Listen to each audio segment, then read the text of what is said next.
My husband and I are both in our 60s and live together in a small house in Atlanta, Georgia. We weren't the type to go out anymore and just naturally enjoyed the peace and comfort of our own home. My husband owns a security camera business, and we made enough money from it to be able to retire without having the financial burden of money issues. My husband had gotten a call from one of his customers telling him that one of their cameras we installed wasn't working.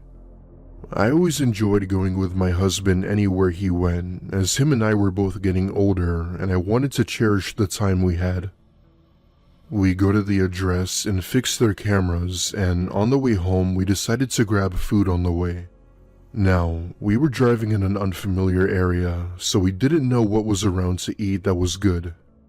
Eventually, my husband points out that there was a small diner down the road that one of his friends had recommended. It had a nearly 5-star rating online, so we decided to give it a try. Right off the bat, it appeared slow, with the only people being us and a younger-looking woman sitting alone in one of the booths. She appeared to be in her mid-30s and seemed to be constantly alert about something. Looking out the windows, looking behind her, checking her phone, etc. We thought it was strange, but didn't think much of it as, let's face it, it's not our business or concern. A minute later, a waitress comes to seat us and hands us each a menu with some silverware. My husband proceeded to quietly tell our waitress if the woman in the other booth was okay. She then tells us that she came in over an hour ago crying, refusing to order any food, and has been acting like that ever since. Now, there's no real way to say this without sounding weird, but my husband is very nice. Like, he's polite, but always goes out of his way to make sure people are okay. Because of this, he gets up and approaches the woman who is now uncontrollably shaking.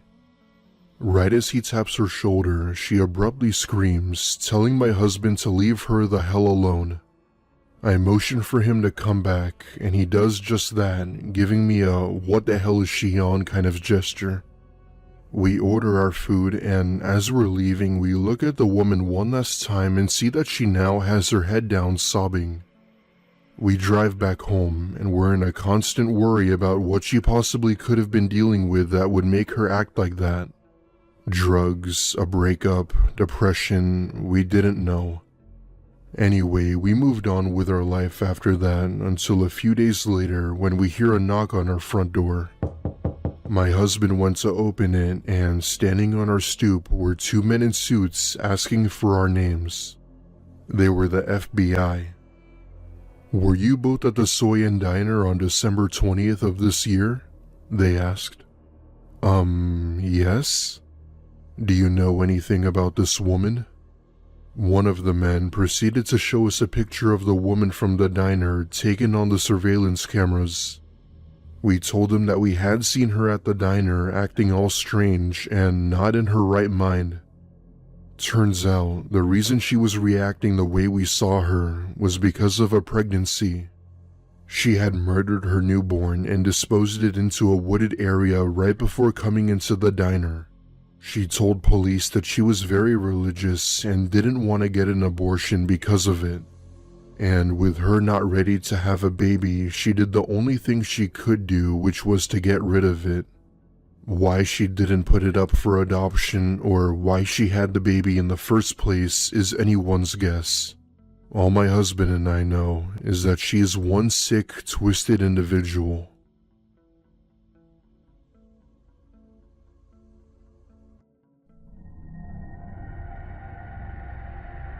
My parents both own a small family-owned diner in Nashville, Tennessee.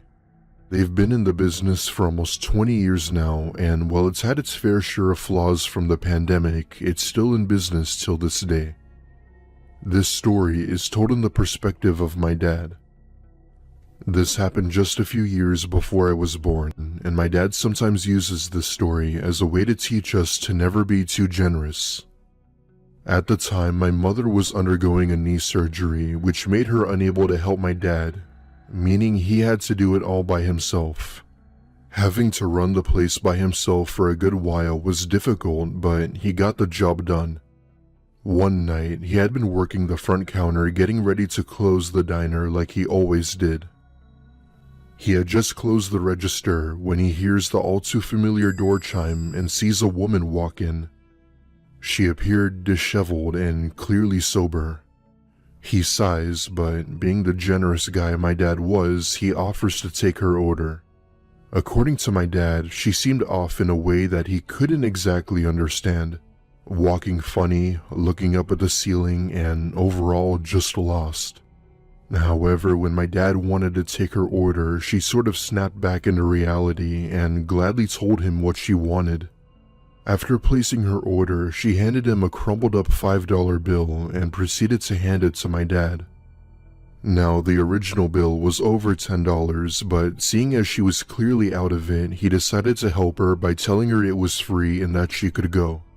Like I said, my dad is very generous, so when he saw that someone was in need, he did what he could. The woman gave him a nod as a way of, I guess, saying thank you and left the diner down a sidewalk until she wasn't seen anymore. My dad thought of it as rewarding for doing a good deed, even though he technically lost a sale. Having grown up in the South, it wasn't uncommon to come across people like the woman, that I know for a fact. About maybe an hour or so goes by, and my dad is sitting on one of the booths drinking a coffee, just keeping to himself. And that's when he hears tapping coming from the front door. He turns around, and it's the same woman along with two other men he hadn't seen before. The three of them are looking into the diner trying to find my dad. Thankfully, the lights were off, as my dad for some reason always enjoyed spending his time in the dark, so they didn't see him. The only reason why my dad was able to see them was because of the light coming from the parking lot. All of a sudden, he sees one of the men smash open one of the windows with a crowbar and jump inside. By this point, my dad was hiding under the table, praying to God none of them find him. He hears one of the men tell the other to find the light switch and that if they end up finding him, they would kill him. Now, the light switch could only be turned on from inside of the kitchen, which was sort of hard to find unless you were actively looking or knew where it was. Minutes felt like hours as my dad hid underneath the table, trying not to make a sound, praying they wouldn't find him. Now, my dad is a soft teddy bear and never enjoyed the idea of fighting. Plus, he didn't know what they were even capable of. All of a sudden, he hears the sound of police sirens in the distance and watches as all three of them bolt out the door with the register. The police came a few seconds later and questioned my dad about what had happened. Unfortunately, however, it was too dark to give an accurate description of them except for the woman. It turns out that there had been a homeless person nearby who had seen them break in and called the police. My dad ended up giving him a week's worth of food in exchange. A month later, police had arrested 3 people in the area after attempting to break into a nearby gas station. Lo and behold, it was the same people who broke into the diner. I guess they had some sort of a Bonnie and Clyde type trio going on. It was later revealed that the 3 of them had been arrested for not only robbing the diner and gas station, but also a bank, pizzeria, and even a nail salon. What scares my family the most about this is that there was a very strong possibility that my father might have not made it home that night had he been found.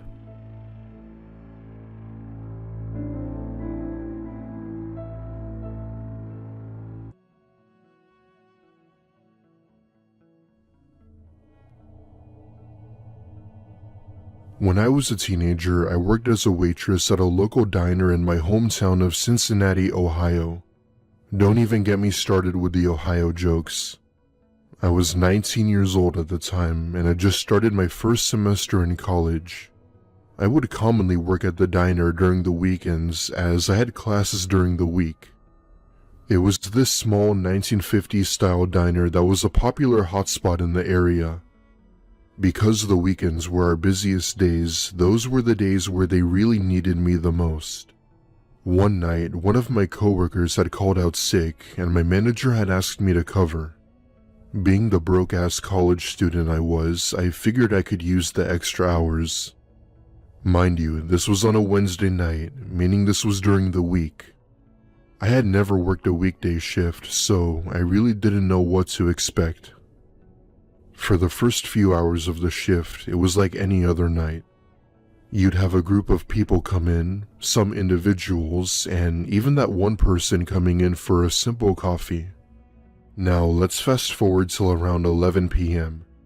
We were set to close in an hour, and my manager had instructed me to start wiping down the tables and putting the chairs away. I was in the middle of putting the chairs up on the table when I see a man walk in by himself.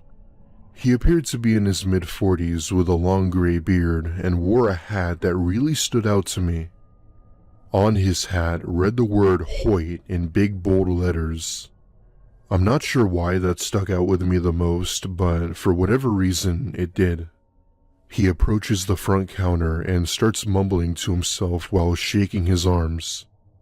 One thing I did notice was that he kept on repeating the name Ashley in a very direct tone. In fact, that was pretty much the only thing he said. I have no idea who Ashley was or why he was saying that, but I could only assume he had some sort of disability, so I immediately felt sympathy for him. My manager motions for me to take his order, and I walk over and ask him what he'd like. His eyes seemed so lost and kinda stared at me in a way I didn't feel comfortable with. He stares at me for a few seconds before pointing up to the menu screen above me, though I wasn't sure what item he was pointing to even after trying to guide him. Now, he obviously couldn't speak, so my manager and I tried to help him decide, to which he then gave up and left the diner without saying a word. I couldn't help but feel bad for him, but at the end of the day, there was nothing I could do. 12 o'clock came sooner than expected, and I clocked out just wanting to go home and get to sleep. I thankfully made it home safe with no problems and practically threw myself onto my bed. Now this is the part where things get absolutely insane. I was asleep for a good 2 hours or so before I awoke to a phone call from an unknown number. I take a look at the time, which read 3 a.m. Why would someone be calling me this late at night? I thought. I could only assume it was bad news and answered the phone with a groggy voice. Almost instantly, I hear the all too familiar voice at the end of the line repeating the name Ashley. I remember letting out a huge gasp before hanging up and feeling like my whole world was falling apart. Trust me when I say I didn't get a minute of sleep that night as my constant paranoia crept through me. I have no idea how he managed to find my phone number and call me. Hell, he didn't even know my name as I wasn't wearing my name tag. The sight of the sunrise practically lifted the weight off of me, where I finally made the decision to quit my job. I called my manager that morning and told her I quit. No more late night shifts at the diner for me. Now, I would have just contacted the police, but what were they gonna do? Besides, the call I got was labeled as no caller ID. Also, I don't mean to sound rude by saying this, but the police in my area aren't really the best when it comes to solving stalker issues. I know this because I've dealt with it before, but nowhere as near as close to this. I never ended up telling my parents about it, as they'd only add more pressure to the situation. Nothing has happened since then, and I really hope it stays that way. I now work at a grocery store and hopefully never have to see anyone wearing a hat that says Hoyt.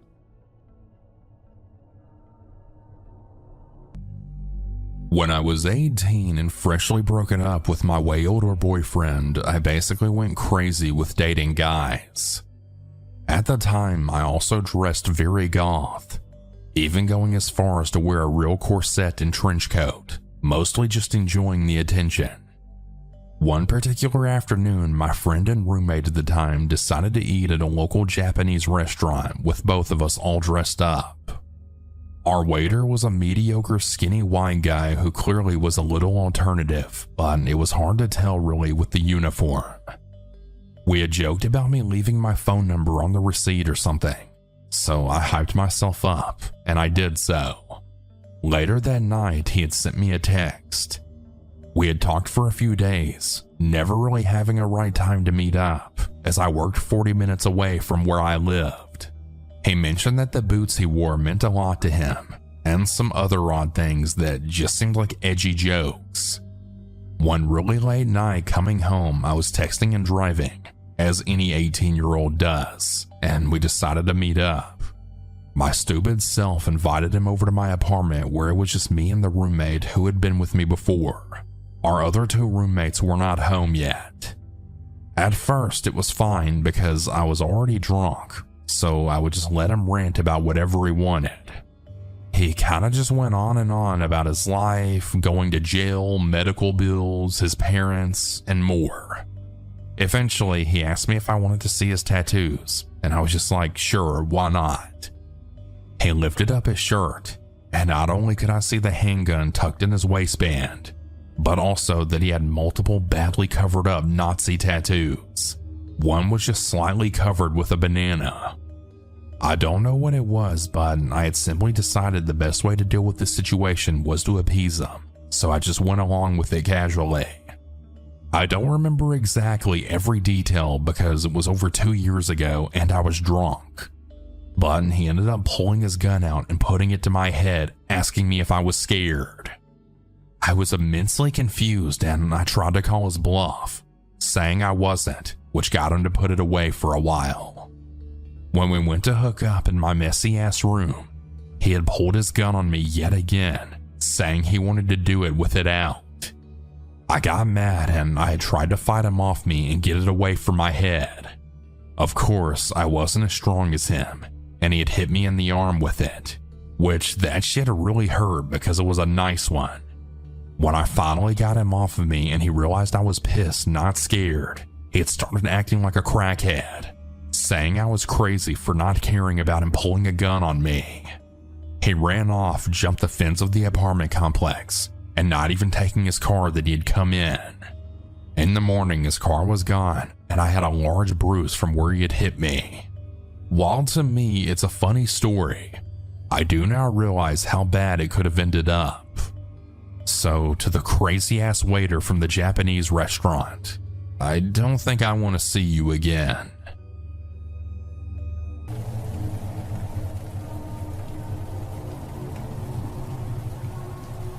Years ago, for a short time, I worked at a movie theater near where I lived. I was a teenager, about 17 or 18 years old, and lived with my parents. One night, I was working late. I worked in the concessions at the theater and would sell popcorn and candy and stuff to moviegoers. On this night in particular, when it got sort of late, things quieted down and some of my coworkers left. It was then just me and my coworker Adam, who was a couple of years older than me and was working at the front selling the tickets. On most nights, about 15 minutes after the last movie of the night started, Adam or whoever was working at the front would lock the doors. Then I would stay at concessions until the movie was almost over. We would clean, and after the movie ended and everyone would leave, we would finish our cleaning and go home. So on this night in particular, I remember that the final movie of the night had started. When that happened, the lobby pretty much cleared out and I was by myself. A short time later, about 15 or 20 minutes into the movie, I looked to the front, which was a little ways away in the lobby, but I could still see. Adam was not by the doors where he sold tickets, so I assumed that he had locked the doors already and had moved on. He was most likely cleaning an auditorium that was empty. I had to stay at the concessions for a while longer though. As I stayed there, a couple of minutes later, and I remember seeing the front doors to the theater open. A man walked in who immediately looked sketchy. He was wearing a brown jacket and winter hat, and the guy looked down at the floor as he entered. He was walking rather fast, and I realized that Adam must not have locked the doors. I was sort of annoyed about that, but there was nothing that I could do. The man walked right past the ticket counter and then started in my direction. However, he turned and blew past me as well, not even looking at me. It was like he was on a mission to get someplace. He was headed to the hallway with the movies in them. There was only one movie still showing, and I wasn't sure if this guy was going to try to get in and watch it for free or something. I stayed where I was for the next bit of time, and nobody came to get any snacks. So when the movie was almost over, I turned the lights off to my concessions counter and then finished cleaning it. After that, I went over to find Adam. He was in fact in one of the auditoriums cleaning. I told him how the guy had entered, and Adam realized that he had forgot to lock the door. He then went back and locked it finally, and luckily nobody else had gone in. When I went to the main hallway, I didn't see the guy, so I assumed that he had gotten into the movie that was playing for free. Adam and I went back to work after that until the movie was over a short time later. When that happened, everyone left the theater and made their way out. Within 10 to 15 minutes, everybody was gone, and Adam and I were the only ones there. Or so we thought.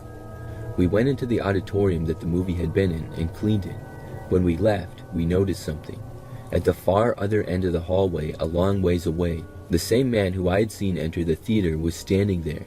He was facing us and just staring right in our direction. It just looked really strange because he wasn't doing anything. We started to walk a little closer to the guy, and I felt nervous about the whole situation. We had never had anybody really hang around that long after close before. I called out to the man saying that the theater was closed now and he would have to leave. He did not respond though. He just kept standing there. Adam and I moved away into the lobby, and I told him how that was the guy who had walked in when we were supposed to be closed. I walked back into the hallway to see that the man was still standing there in the same place. Then he started waving at me. It was not a friendly wave though. The man did not really have any expression on his face. It really creeped me out, and I didn't know what to do. I went back into the lobby and told Adam that we needed to get this guy to leave. We decided to go back into the hallway once again, where once again the man was still standing there in the same place. He waved at me again as well. The man then started walking towards us. We were both really creeped out and didn't know what he would do, but it seemed like maybe he would leave because he was walking in the direction of the lobby. So we went back into the lobby, but the man never entered it. After a few minutes, I went back into the hallway. The man was finally gone. I didn't see him. Adam and I then carefully searched the entire theater up and down. The man was not found. He must have left out another exit. We were just glad that he was gone. We then finished up and left for the night. I didn't work there too much longer, and that remains the scariest thing that ever happened while I worked there.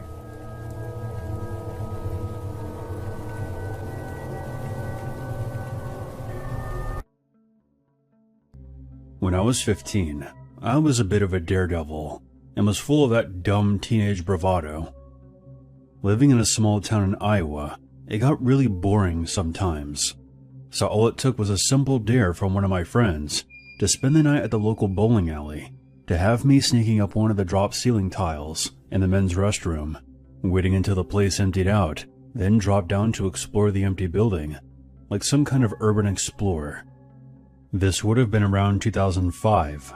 I knew if I went through with it, rumors would begin to circulate around school, and I would be the cool kid for a while. As pathetic as that sounds, that was our version of clout in those days. We picked a Friday night. As I mentioned before, the entry point was the men's restroom. The ceiling tiles above one of the stalls popped loose easily enough. I had scoped it out during open bowling night the week before. I shimmied up with a small flashlight and crawled onto a wooden platform by the AC ducting and waited. The leagues ran late that night, but by 11 p.m., the last stragglers were gone. The lights were dimmed, and the place became as quiet as a tomb. When I didn't hear any more footsteps, music, or people talking, I pried the tile aside and lowered myself down. I came out of the restroom to an empty building. It was dead quiet. My heart was beating out of my chest because I wasn't entirely sure if all the employees had gone home yet, so I cautiously made my way down the lanes, slowly. After walking down the length of the building and just kind of stood there for about 10 minutes, I figured I was alone. I didn't hear anything. So then I started to get a little cocky and headed toward the back, past the vending machines, through the door marked employees only, which led to the machines behind the lanes. I had always wondered what they looked like. The pin setter room was narrow and hot. I shined my flashlight around and saw a bunch of metal arms and chains. Pretty underwhelming, to be honest. But that's when I saw something. There was a tall shape standing motionless by the emergency exit. At first, I thought it was a mannequin, but then it moved. I didn't expect anyone to be back there, so I had made no effort to conceal myself. The figure stepped into my light. It was a man, wearing a dark jacket, and I saw in his hand he was holding a single bowling pin by the neck, like a club. I froze. My brain screamed at me to run, but my legs wouldn't move. When he took another step toward me, I bolted. I ran back through the door, across the open floor. I could hear him behind me, his boots thudding against the ground. "I'll fucking kill you," he shouted. I didn't look back. I just sprinted toward the restrooms. Thankfully, there was also a bar and a dining area near where the restrooms were. From his vantage point, he wouldn't be able to tell which one I had fled to once I rounded the corner.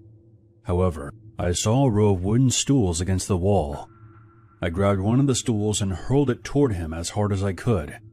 It caught him in the leg, causing him to fall, and he went down hard. I didn't wait to see if he got back up. I sprinted into the men's room, yanked open the stall door, and hauled myself back into the ceiling, the tile snapping back into place just as I heard the restroom door burst open. I could hear him below me, pacing, muttering. At first, it was just heavy breathing. Then he spoke. "I'm gonna find you.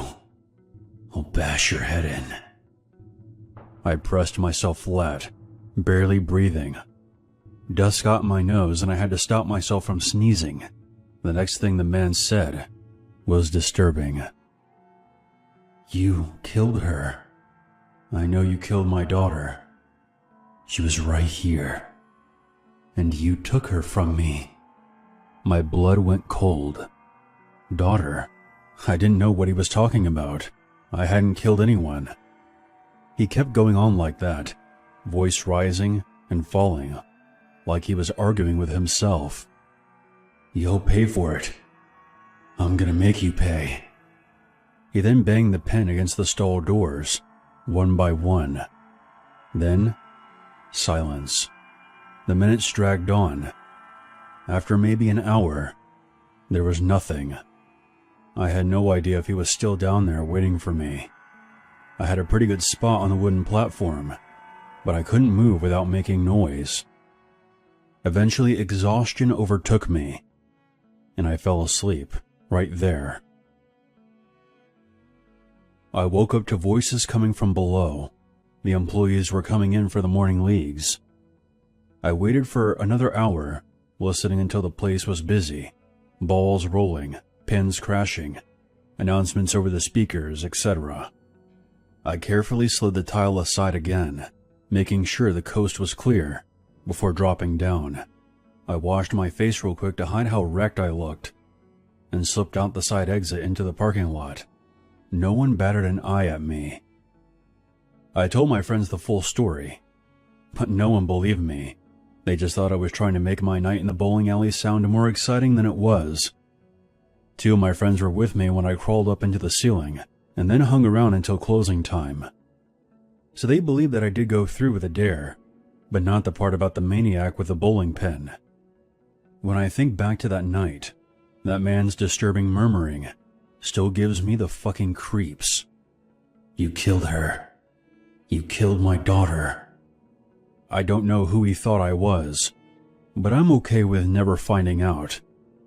I would hate to end this story like a corny urban legend, and I know it's been like 20 years, but a part of me still wonders if that man still visits that place when the lights go out, waiting in the back room with a bowling pin in his hand. I grew up in Antioch, California, and used to play football in high school. I had planned on making a career out of it, until I had a severe knee injury where my bone was forced out of the socket. Even after I rehabilitated, it was never the same, and it effectively ended my football aspirations. That's when I took up competitive bowling and eventually joined a league. We would often meet up at Delta Bowl and play 3 or 4 games. we would usually wrap things up around 10:30. On the night of December 7th, 2024, we had another league night and things went well. We did hear some loud arguing happening from one of the other lanes, but it had nothing to do with us. By 10:30, the place was emptying out fast. I grabbed my bag, zipped up my jacket, and pushed through the glass doors into the parking lot. My car was halfway down the row. As I was walking towards it, I heard voices rising sharp from the far end, near the perimeter fence. I saw someone in a hoodie standing next to a parked SUV. The man was yelling at someone in the car, sounding like he was threatening violence, and it looked like things were about to get ugly. I didn't stop to listen. It's none of my business. Then a loud pop came from that direction. My stomach dropped, along with the rest of me. More shots rang out. My heart was pounding so loud, it drowned everything else out. I stayed flat for another full minute. When all fell silent, I risked standing. My legs felt like jelly. I saw the hooded man from earlier, lying face down with a gun in his hand. The police showed up a short time later. The shooting was a result of an attempted robbery, which soon turned into a full-blown shootout. I'll paste an excerpt from a local news article about the incident.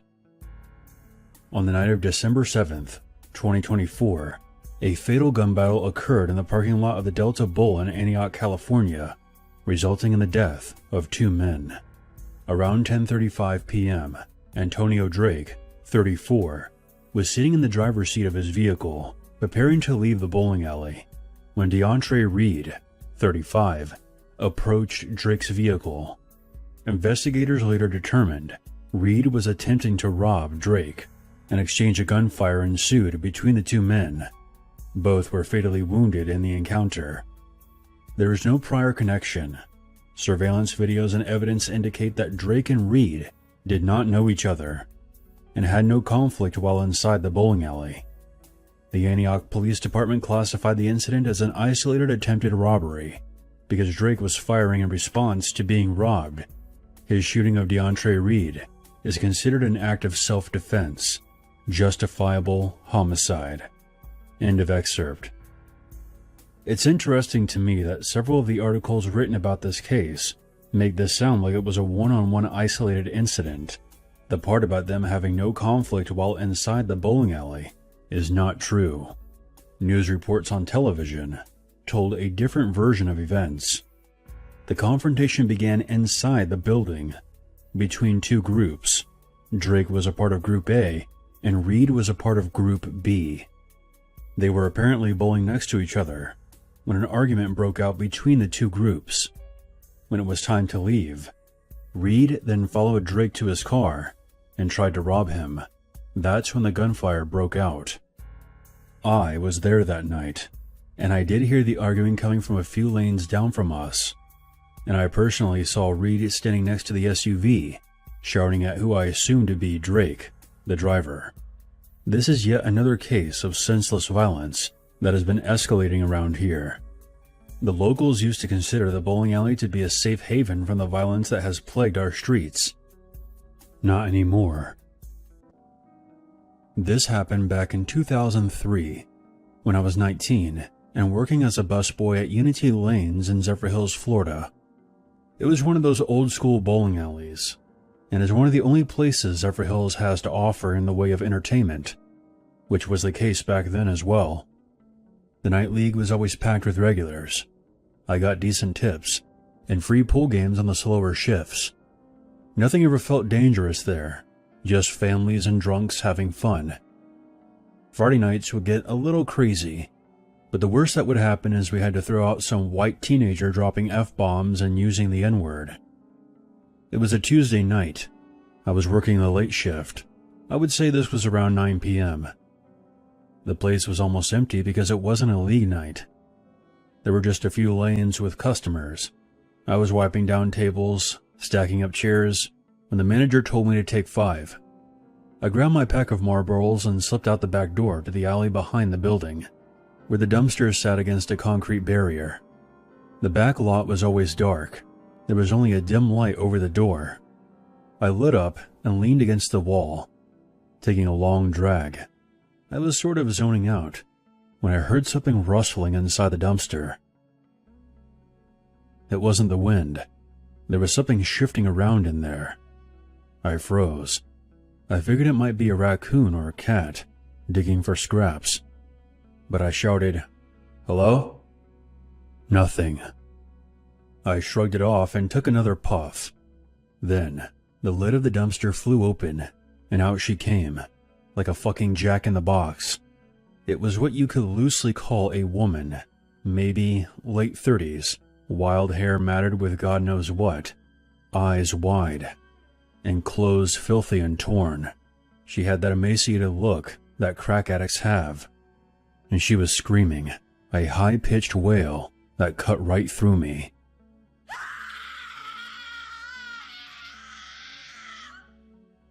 In her hand, she held a kitchen knife.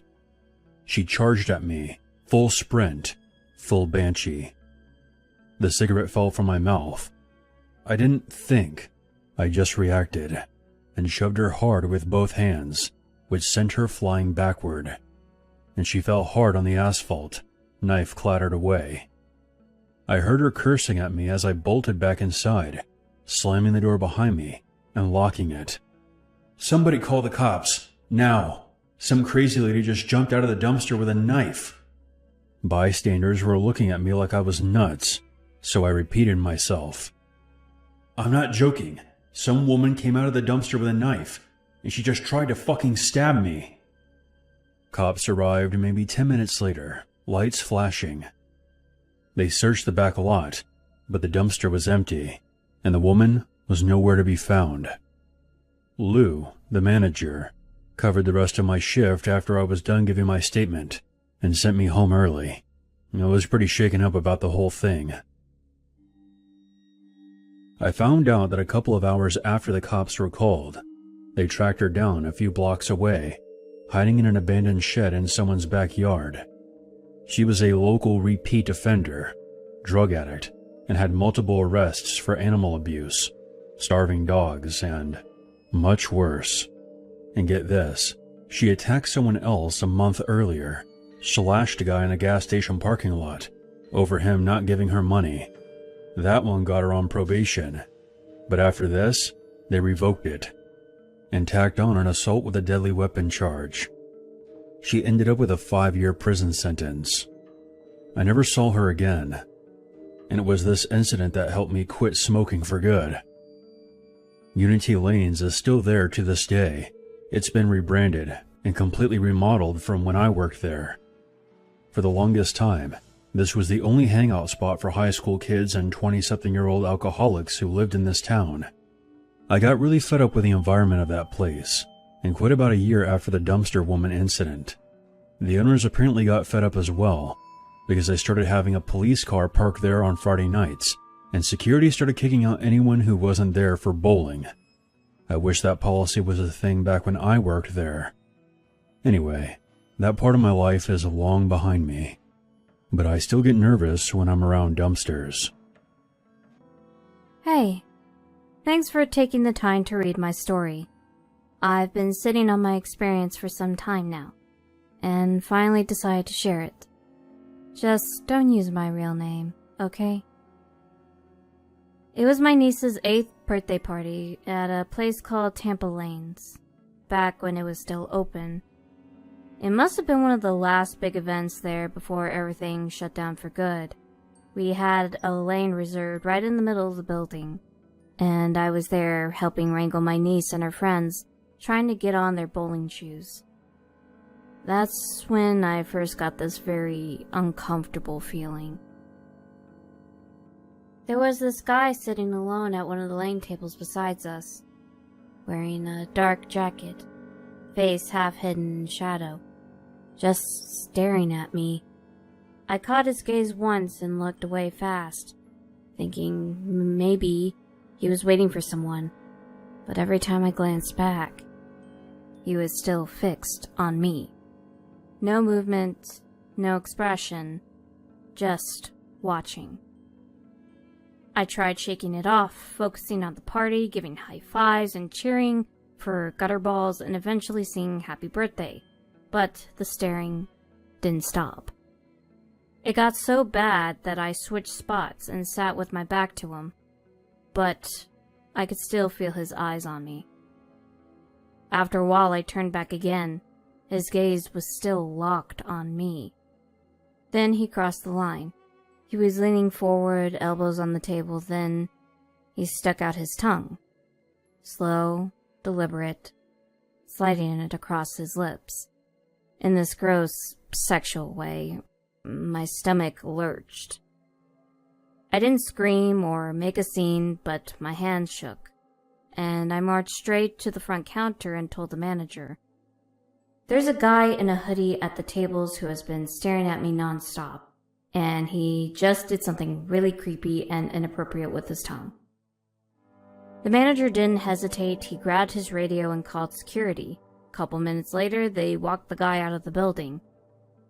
He didn't resist, just shuffled towards the door with his head down, hoodie covering most of his face.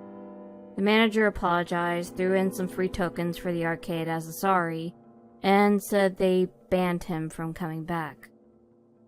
The party wound down around 5 o'clock. I carried the leftover gift bags to my sister's car and then headed over to my car. That's when I saw 2 police cruisers parked right next to my silver Honda. An officer had someone cuffed and bent over one of the cars. When I got closer, I saw that it was the hooded man, the same one who had been thrown out. Another cop walked up after I asked what was going on. "Ma'am, is this your vehicle?" I nodded, heart pounding. "Yeah, what happened?" He explained that a family leaving spotted him in the lot with a wire hanger, working it into the driver's side door of my car, trying to pop the lock. They shouted at him, but he ignored them, and just kept trying to unlock the car until they rolled up and arrested him a few minutes later. I stared at the fresh scratches around my door handle.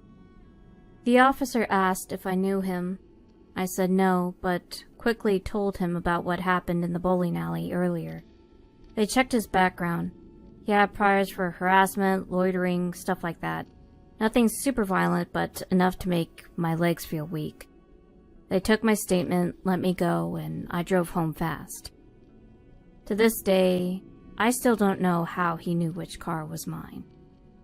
We pulled in hours earlier and unloaded cake and gifts with the kids and my sister, and nothing stood out to me, but he must have been there, watching from the lot. Maybe he saw me get out of my car when we first showed up and then followed us inside. I never went back to Tampa Lanes, and it wasn't long after that night it closed down for good, and the building has sat empty for years now. I have to drive by that place on my way to and from work, and every time I do, I wonder what could have happened to me if that man had managed to jimmy the lock on my car.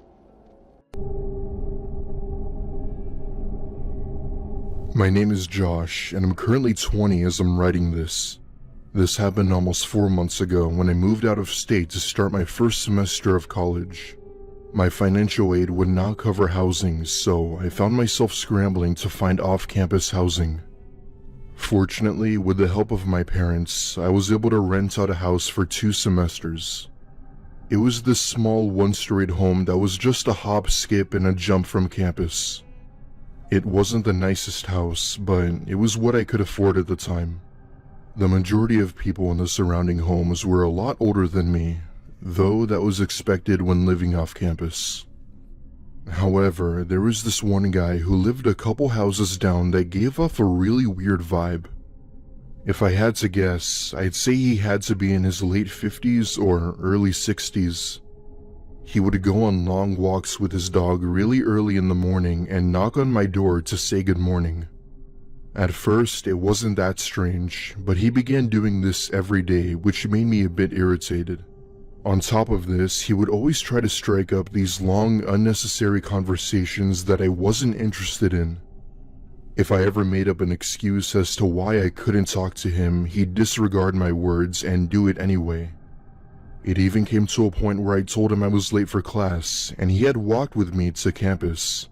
The only time he'd ever leave is if I went into class or in one of the buildings. No matter how many times I tried getting him to go away, he still persisted.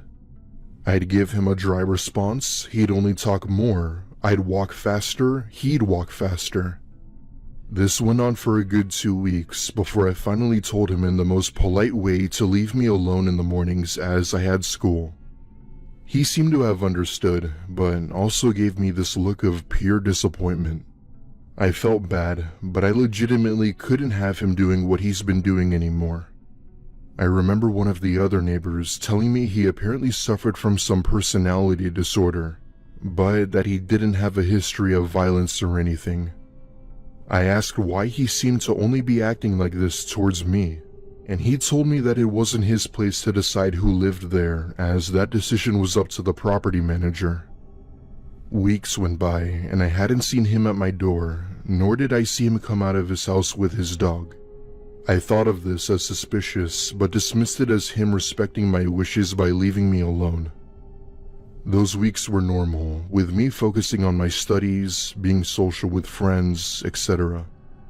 Life went on as usual after that, until one night where something happened I didn't expect. I was in my room studying for one of my midterms when I hear something small hit my window. The curtains were covered, so I wasn't able to see what it was.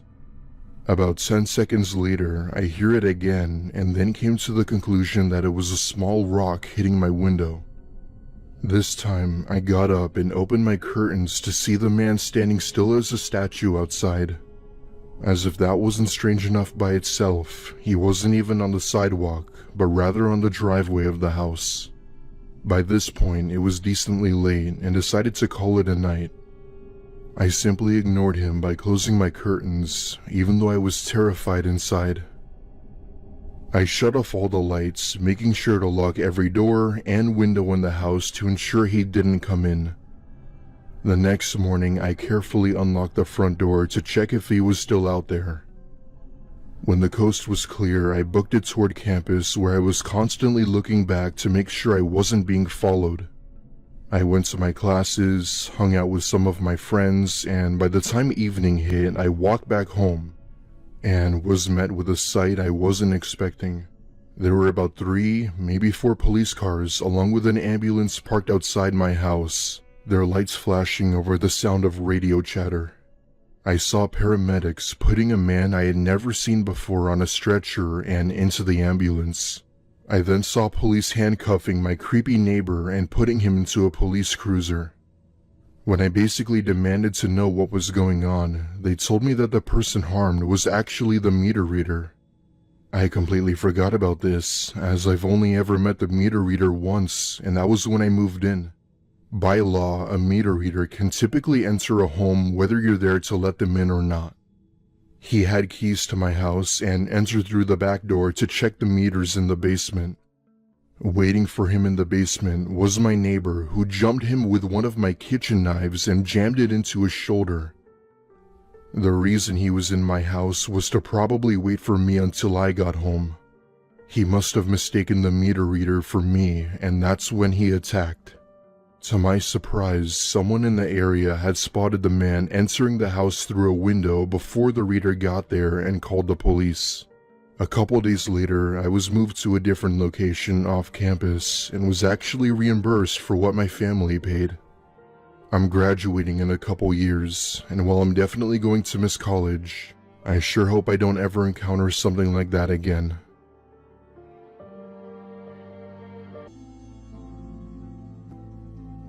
About 2 years ago, I bought a house for the first time ever at only 28 years old. It was my first ever real investment, you can say, and I couldn't be prouder of myself. I worked in the entertainment industry for big celebrities/social media influencers and stuff like that, so I made decent money. Most of my neighbors were nice. Some had kids, some didn't, and sort of just kept to themselves. It was just me and my dog Milo. Milo was a pure white Dogo Argentino with the height of a small horse and a bite so powerful it could tear a limb off. All I have to say is, good luck breaking into my house with him around. My first week of moving in, I met one of my neighbors who gave me the all too familiar greeting followed by a batch of sugar cookies. The usual welcoming you'd commonly see when someone moves into a new neighborhood. She introduced herself as Brenda and told me she had lived just up the street and that it was nice to meet me. She was the sweet little old lady who had the heart of gold and was a joy to anyone. Brenda had went on to explain that her cookies were homemade and that it was her very own recipe. Surprisingly enough, I was actually allergic to wheat flour, but I wasn't going to be rude and decline them. I just put them on the kitchen counter, wondering if I should throw them away or give them to someone in need. By this point, I had successfully moved everything in and decided to call some of my childhood friends over to come and celebrate with some beer. It was already 9, and I had to get to bed early for work the next morning, so I knew my friends couldn't stay long. When they arrived, we had seen a football game on TV, had some dinner, and just enjoyed ourselves. At one point, we're all talking amongst ourselves, having a blast with beers in our hands, when I see Milo staring at me in this weird position. I playfully asked him what was up, and he responded with faint whimpers as he laid back down. It was then when I immediately knew something was wrong. I had Milo for almost 5 years now, and not once did I ever see him behave like this. Now, I'm obviously no expert or anything, but it was almost as if his attitude kept changing every few minutes.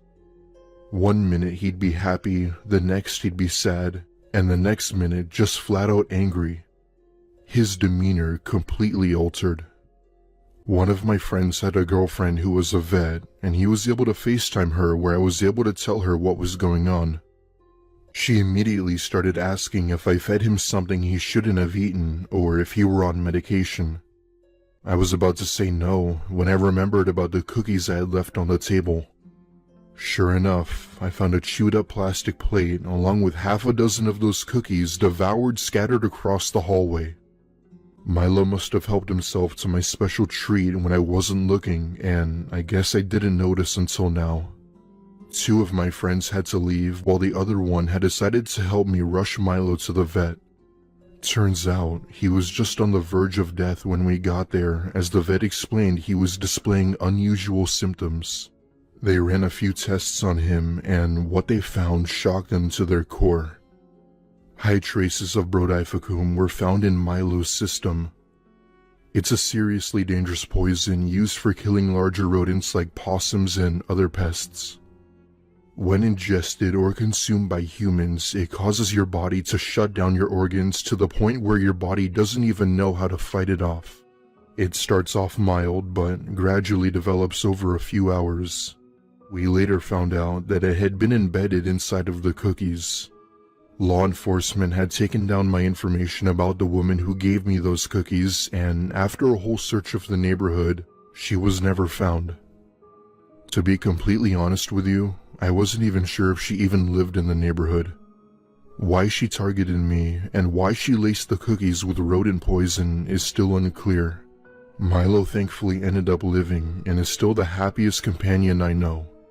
My wife and I got married and just had our first kid who absolutely adores Milo. I'll protect them all with my life. I lived in that apartment for just under a year. It was a ground floor, 1 bedroom on the east side of the complex. A really old building with cheap carpet. That kind of place where your neighbors are close enough to hear you sneeze through that drywall. Still, I guess it was peaceful enough. Most of the tenants were middle-aged or older. Quiet folks with too much debt and not enough ambition. You'd hear the occasional shouting match through the vents or catch a late-night party teetering towards chaos, but it was rare. The cops would come maybe twice that whole first 6 months, and neither time did it seem like anything major. For me, I just kept to myself, worked really long hours, Came home, ate dinner, watched some TV, and then went to bed. I didn't need noise. I'd had my time in louder and messier places. At this point in my life, this apartment was supposed to be my safe haven, my first real grown-up place, and for a while that's exactly what it was. And things didn't start to get weird until Flynn moved in. He showed up on a Wednesday morning, and I remember it because his moving van was blocking my car in. I had to bang on the cab just to get out to work. He didn't apologize, just gave me this blank stare like he hadn't heard a word that I just said to him. Thin guy, probably in his 40s, but somehow ageless in this way that made it hard to pin him down. Black hoodie, gloves in June, old army boots with its laces triple knotted. Not the kind of look you expect from somebody moving into a low-income housing. I couldn't tell if he was crazy or just eccentric. I introduced myself, got his first name, and that was as much as he was willing to share, at least in the moment. He moved in fast, and within 2 hours the van was gone and Flynn was holed up behind his door and just disappeared. That first week was really quiet, but something about the air near his place started to feel charged, like standing far too close to a buzzing transformer. At night, I'd hear the faint click of metal or the low scratch of something being dragged across concrete out on his patio. Nothing dramatic or nothing you'd call the cops over, but I just noticed it, and it was always after midnight. By week 2, I knew the guy was a complete weirdo. The first time I saw the fire, I thought maybe he was just grilling. I stepped out onto my patio and smelled the burning paper almost immediately. Not charcoal, not meat, just scorched papers and something that smelled like melted plastic. I peered around the divider and there he was. Flynn crouched over this big metal coffee can, feeding papers into the flame like he was praying to it. The way he stared into it, it wasn't normal. It wasn't boredom, but almost devotion. I grew up Baptist. I've seen that same kind of look on people's faces during prayer and sermon.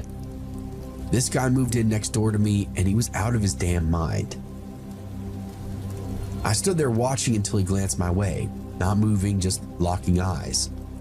He didn't say a word, just reached out slowly and placed a lid over the fire, snuffing it out instantly. Then he went back inside. I didn't really sleep that much that night. Just the whole thing kind of put me off. A few nights after that fire, I noticed a new wrinkle in the routine. Flynn had started dragging something across his floor around 2 a.m. This slow and heavy scraping sound, like furniture being moved an inch at a time. I knew it wasn't just my imagination because the baseboard heater on our shared wall would buzz whenever he did it. It only lasted a few minutes, but it was always that same exact sound, like a piece of metal being hauled across tile. I started jotting it all down in a notebook, not because I thought anything criminal was going on, but because I had a feeling that it might get there. Next came the SUV. It was one of those matte black Suburbans you only see in movies or government stings. No plates, tinted windows dark enough to double as mirrors. The first time it showed up, I thought maybe Flynn was dealing drugs or maybe some high-level courier gig or something worse, I don't know. But the men who stepped out didn't look like drug runners, no gold chains or neck tattoos. These guys wore crisp, matching suits, moved like military. Clean-shaven, stoic faces, no wasted movement. They went straight to Flynn's door, knocked once, then walked in without even waiting. The door just opened. I didn't hear any yelling, no loud conversations, not even laughter, just the creak of the furniture and some soft footsteps. I think they stayed maybe 2 hours, then left in that same coordinated fashion, almost like a drill team. The visit happened 3 times in the span of 2 weeks. I attempted to ask Flynn about it. We crossed paths near the mailboxes one morning and I gave him this friendly nod, asked if he was settling in okay. He didn't look up, just muttered something that sounded almost like fine and kept walking. I followed him a few steps, not aggressively, just to keep the conversation going. I asked him if that black SUV was family or maybe a security firm or something. That's when he stopped, turned, and looked right through me. "You know, I'd just mind your own business if I were you," he said. His voice was flat, but there was weight behind it, like a warning that he'd given before. Not angry, not defensive, just a matter-of-fact threat. The kind of man makes when he's not bluffing. I backed up because what more could I do? This guy was clearly mental and also had some kind of security hookup that I did not want to mess with. Still, I couldn't help myself. I bought a cheap dash cam and parked facing the walkway, angled it just enough to catch whoever came or went. I started recording all the late night visits, but after the third black SUV sighting, nothing had happened for weeks. No more fires, no more visitors. Flynn didn't leave his apartment during the day, at least from what I could tell. I started to wonder if he'd even moved out or maybe he was dead up there. Then a couple showed up. It was a Friday night. I had just sat down to eat when I heard the purr of a low-slung engine outside. Not a junker or a pickup, this was luxury. I peeked through the blinds and saw a silver McLaren pulled into the visitor spot. Two people got out, a man and a woman, both in these tailored coats and dressed like they were heading to the red carpet. The woman wore heels so sharp they clicked like gunshots. The man had this navy blazer, clean jawline, hair trimmed to the millimeter. They walked straight to Flynn's unit. He opened up the door before they knocked, and I promise you, I couldn't believe what I was seeing. The following wasn't quiet like the other visits. I couldn't make out every word, but the tone was clipped and strained, urgent, bordering on angry. There was pacing, raised voices, Flynn's deeper tone trying to stay calm while the younger guy seemed to push back harder. The woman said very little, but when she did speak, it cut through like a knife. Then abruptly it all stopped. All three of them walked out calmly, almost robotically, and Flynn escorted them to their car. He even smiled as they drove off. And that was that. Over those next few days, the silence felt deliberate. Not a creak, not a scrape. Flynn's blinds were always shut tight. The lights were never on, so no smells even coming from his vent. This deep quiet had now settled in. Not long after all of this, a smell did come. It hit me the following Thursday. Just a sour tinge at first, like spoiled milk or wet garbage left out for far too long, but by Friday it was unbearable. I thought maybe something died in the crawl space, so I reported it to the management. They said somebody would come check it out, but nobody did. Saturday morning I left for work with the windows open, my shirt collar pulled over my face. When I got back that evening, the parking lot was filled with patrol cars. 2 cruisers, an unmarked black unit, and an ambulance. Yellow tape across Flynn's door. A crime scene tech squatting by the patio with a clipboard. One of the black suited men that I'd seen before was now standing off to the side, arms crossed, watching the cops work. He wasn't saying anything. I stood at the far edge of the lot until one of the officers noticed me. He walked over, a really tall guy, maybe his mid-40s, looked really tired, and I asked what was going on. "We found somebody deceased in the unit," he said. "You one of the neighbors?" "Yeah, he lived next door to me. I've been smelling something awful all week." "Well, that was probably him," the officer said flatly. "He's been dead at least that long, and we're still trying to confirm ID." That gave me an opening. I started telling him everything: the fires, the SUV visits, the couple in the sports car, the midnight dragging sound. The officer scribbled down some notes, nodding now and again, but never really looked surprised. "We're not treating this as a homicide, at least at this time," he said finally. "There was no signs of forced entry, no external injuries. Coroner thinks it was natural." I must have looked skeptical because he gave me this half shrug. "These things happen," he said. "Weird guy, weird life. Doesn't always mean some kind of foul play." I watched as they zipped up the body bag and loaded it into the ambulance. That night, I sat in my living room with the lights off, staring at that thin wall between my unit and Flynn's.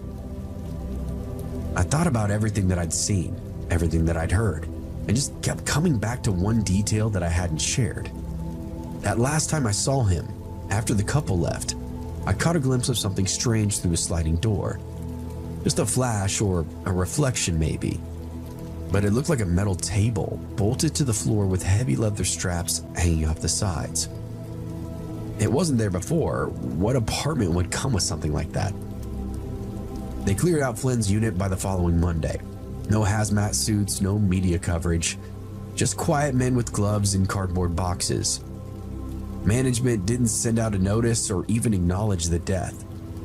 I only knew he was officially gone when a cleaning crew came by and gutted the place, ripped up the carpet, pulled the blinds, emptied the fridge. I watched from behind my own curtains that entire time. Nobody took that metal table though, or at least I never saw it come out. It stayed there, square in the center of the room, covered with a tarp. When the crew left for lunch, I slipped out and peeked through the patio door. The straps that I'd seen weren't leather, they were thick canvas, army surplus style, stained with something dark around the buckles. There was a groove in the floor beneath it, almost like scoring from repeated dragging, the kind that you don't get from just one piece of furniture. Flynn had indeed died in that apartment, that much I knew, but nothing about it felt natural at all to me. I'd say a week later, I saw the black SUV again. No police on site this time, no lights, no noise. It pulled up around 5 in the morning and stayed parked for nearly an hour. Nobody went in, nobody came out. Then it just drove off, slow and casual, like it had all the time in the world. I tried looking up Flynn on the internet, but I had no last name to go on. I checked the public records, scanned some arrest reports, even pulled some county death records. Nothing. It was like this guy never existed. The unit stayed empty for months, then eventually a young couple ended up moving in. They hung these fairy lights on the patio, brought a baby home from the hospital, watered plants. Nice people, friendly. But occasionally on warm nights, when they leave the patio door cracked open, I could swear that I hear the same dragging sound through the wall. And I ask myself, what that unsuspecting family might be living on top of.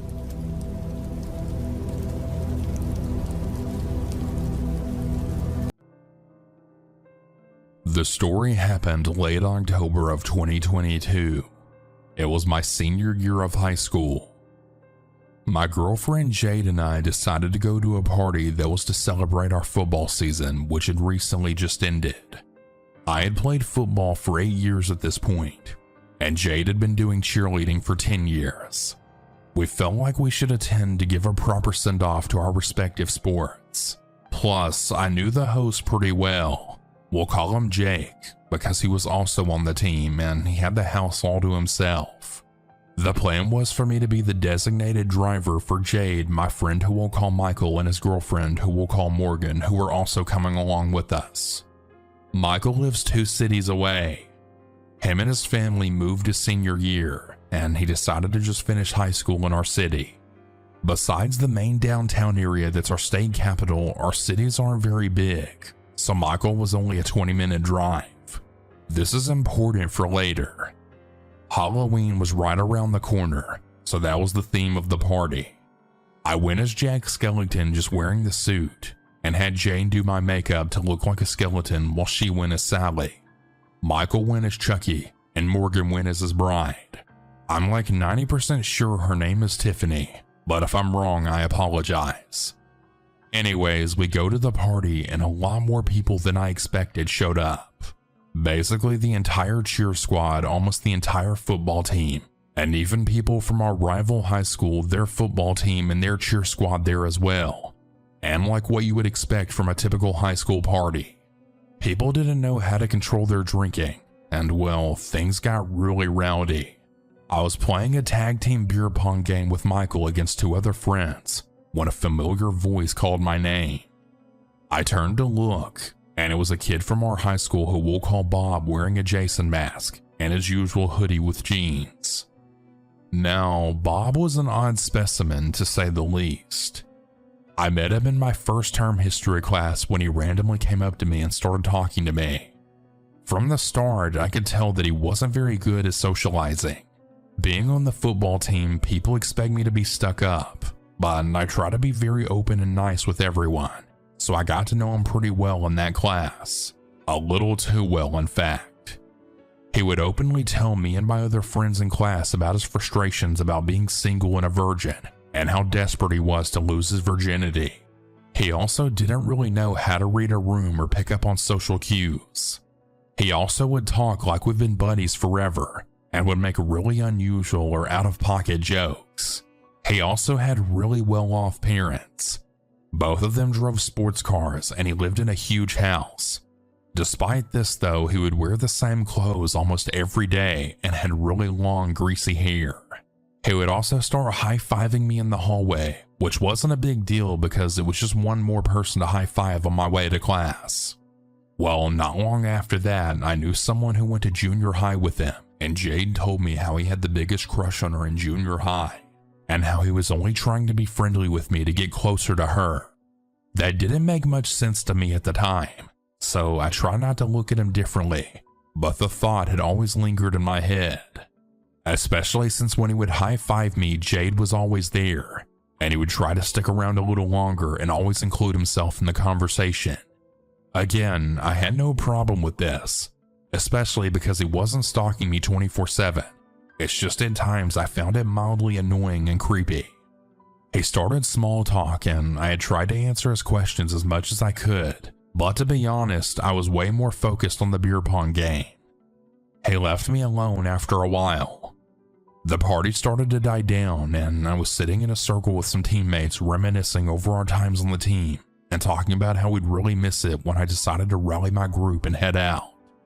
Jade was sitting in a circle of her own with the cheer team maybe 5 feet away from me, probably doing the same thing, so gathering her wasn't that hard. The hard ones to find were Michael and his girlfriend.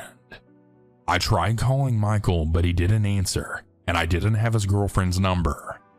Our first assumption was that they were probably just making out or something in a bedroom. So we went about the house knocking on door to door, opening them and seeing if there was anyone there, then shutting the door.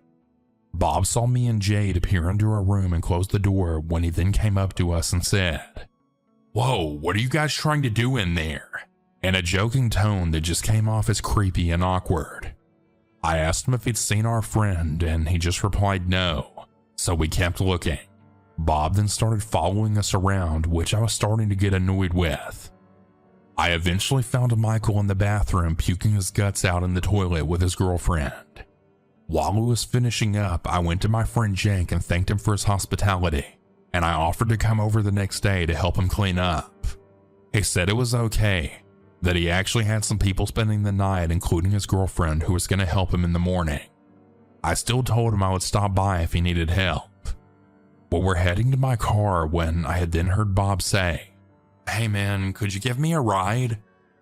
I was a little annoyed because I was already pretty tired, and I already had to drive out of the way to drop off Michael, Morgan, and Jade, but I just said yes anyways because I'm nice. I also didn't mind driving up to his neighborhood because there were a lot of nice houses, and around the Halloween season they're really fun to look at. I dropped him off first and started to drive to Michael's, which was now probably going to be a 25-minute drive, and it was already around 2:30 a.m. at this point. Morgan was spending the night at his house, so after dropping them off, I had started to drive back to our city. Jade had offered spending the night because I was tired, and I thanked her profusely. We got to my house, and after I changed and washed off as much of the makeup as I could, I just about crashed in my bed. I woke up to Jade in the bathroom that connected to my room. She apologized for waking me up and then laid down next to me. After a couple of seconds, she then got up and asked if I heard that. I listened and heard footsteps right above my window well. My room is in the basement of my house, so the footsteps would be in our backyard in the west alleyway between our house and our gate and fence. "It's probably just raccoons," I said. "No, they sound too heavy to be a raccoon," Jade then said. "It's probably just bear," I said, referring to my 100-pound Malamute. No, we locked his doggy door, remember?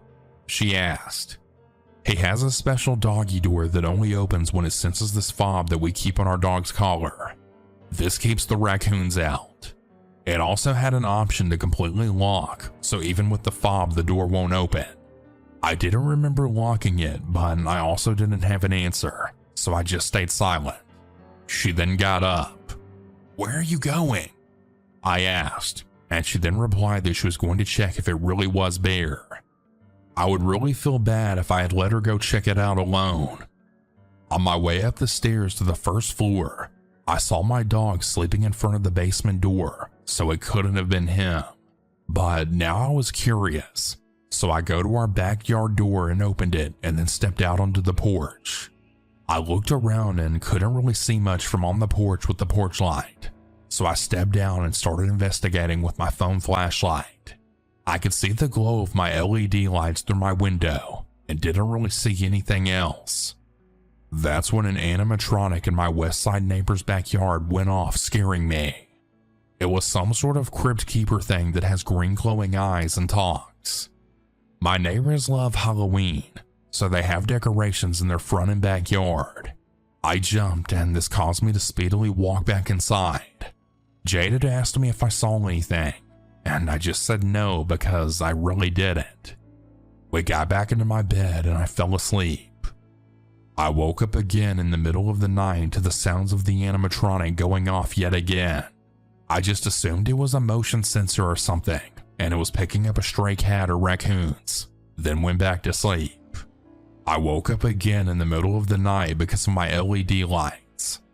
I like having them on while I try to sleep, but after I sleep they really bother me, and mine doesn't have a timer. I heard the animatronic again, but this time when I turned off the lights, I was surprised to see my window well glowing green. We have barred covers over them so that nothing can get down in them, but the well was glowing green and it sounded like the animatronic was right above my well. I was now freaked out.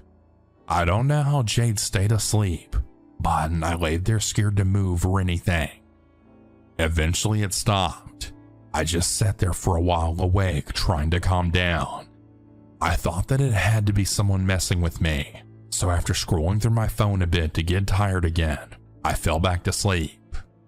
I woke up the next morning and saw my LED lights were still off, so I definitely wasn't dreaming about it last night. While Jade was getting ready, I called Michael to see if he was messing with me.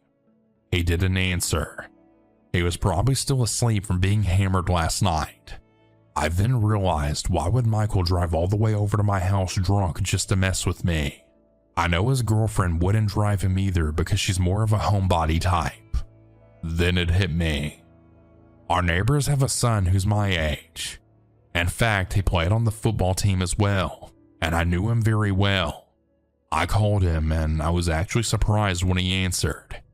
I started telling him about the animatronic scaring me while I was outside, but I didn't mention the part to him about it being above my well. I wanted him to think that I just slept through it and that he went through all that work just for me to sleep through it like a baby.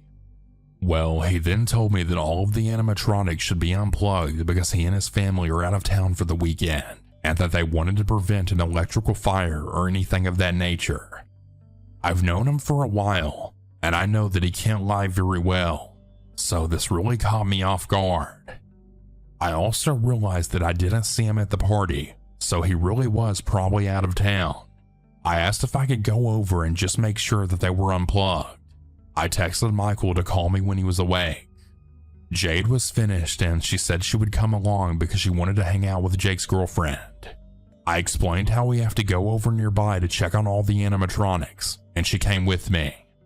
I went straight to the skeleton one to see if it was plugged in. It was unplugged. I followed the wire up and down at least 3 times just to make sure I was holding the right unplugged wire. I was. When we got there, the mess was already picked up besides a few cups.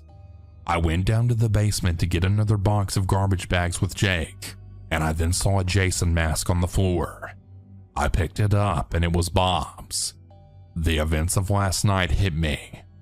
The footsteps, the skeleton. I wondered if it was Bob in my backyard. I thought there was no way.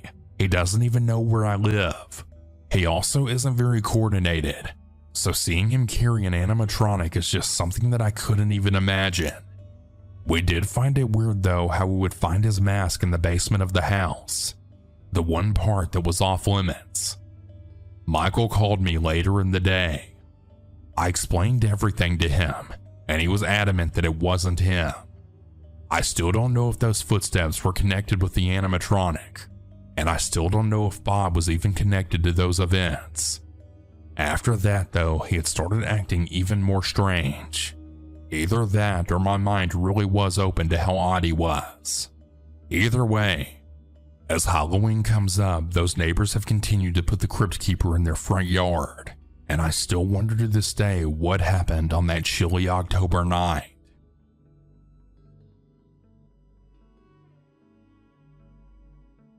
The year of 2003 was a tough one for my family and I. My mother and father had just gone through a divorce, and my father was working late one Halloween night. I was 14 and my sister was 7, so my dad trusted me to take my little sister Emily trick-or-treating. When Emily and I had gotten back from school, I had noticed a piece of paper on my mailbox. It was just a piece of paper that said, "I would die for you." As you can imagine, this gave me the chills, so I brought it in to show my dad, but he wasn't home. He must have left the house early for work, so I decided to just throw it away and not let Emily know about it. That night, our plan was to go out and hit every house and get more candy than ever. We went out and we had a very fun time, and I even ran into some friends. We were on our walk back home when we had heard a voice coming from someone's house. "Hey kids, hey, come over here," a man said. We looked around and we didn't see anyone until Emily grabbed me and then screamed and pointed at the window. There was a man dressed like a clown.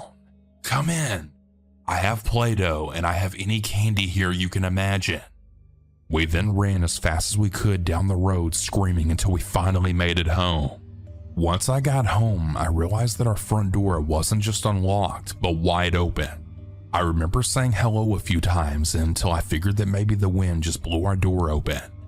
We sat in the living room and tried to just forget all about our encounter with the strange clown in the window. We were counting our Halloween candy and watching Hocus Pocus until we had heard someone knock at the door. We knew that it couldn't be our dad and knew for a fact that it wasn't our mom. "Who's there?" I said. There was a long pause until the person responded. "I'm Jesus Christ. I'm here to save you from the evil of Halloween." Emily screamed and we then ran into our dad's room with the door locked. I tried calling our dad a few times, but he wouldn't answer. Then we saw a figure near the window of my dad's room. It was a person standing there in a suit with a pig's mask. "It's okay. I'm Jesus, and I died for the sins of the children," he said. We then hid behind our father's bed and were scared shitless. We could hear him tapping the window and humming some strange song.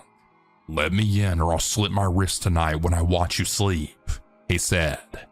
We both just laid on the floor shaking in fear. Emily had started to cry, and I had to stay strong for her. After a while, the man had left, but my sister and I still stayed in the same spot behind our dad's bed for over an hour until my dad got home. We told him what happened, and he didn't even really care or listen much. He just wanted to rest after a long day of work. The very next day, we had had a disc on our front porch. It was a blank DVD disc that had "Do not watch unless you love Jesus" written all over it with Sharpie. I went into my room and started watching it on my PlayStation 2. It was some of the scariest and disturbing imagery I had ever seen. It was just very disturbing images of a very, very tall man walking in the woods on stilts in a suit. The video would cut with a VHS static effect to a silhouette of a man in a field on a cross. It would just keep cutting to random disturbing images. One other image I remember was in black and white of an extremely overweight man in bed with a ton of white face paint eating out of a tub of ice cream with his bare hands. The video had no other sound than a slight static sound in the background. I gave the DVD to my dad and told him what had happened, and he said he would take a look. That was the last I'd ever seen of that DVD, and my dad never mentioned anything of it again. He told me that he just threw it away and didn't really get a chance to watch it. I guess if my dad didn't care, then neither should I. I wonder who that could have been and why they wanted to scare a child so damn badly. Were they really dangerous, or were they just playing some really sick prank? I guess I'll never know.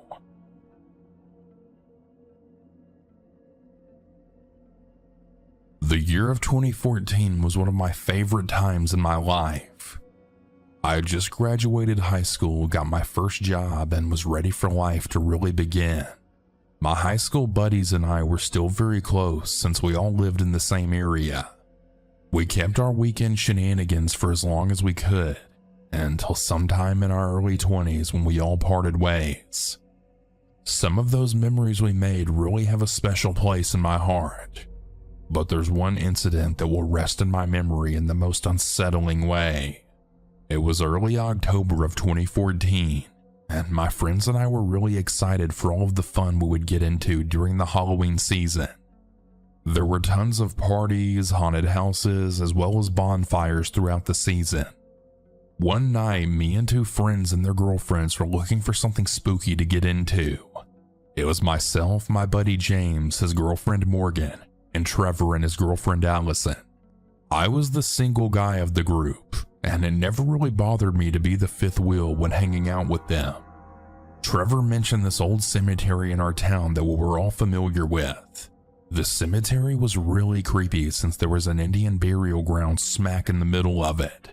Our plan was to use one of those stupid ghost hunting apps, drink beer, smoke some pot, and just hang out and maybe see if something creepy would happen if we were lucky.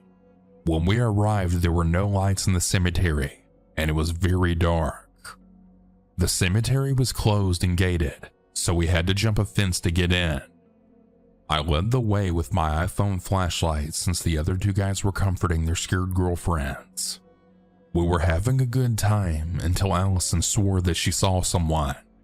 We all thought she was full of it, but she swore there was a person in the woods. This really creeped me out, but I didn't let it bother me. I was young and overly confident in my ability to kick someone's ass if placed in a bad situation, so I played the tough guy. Don't worry, Allison.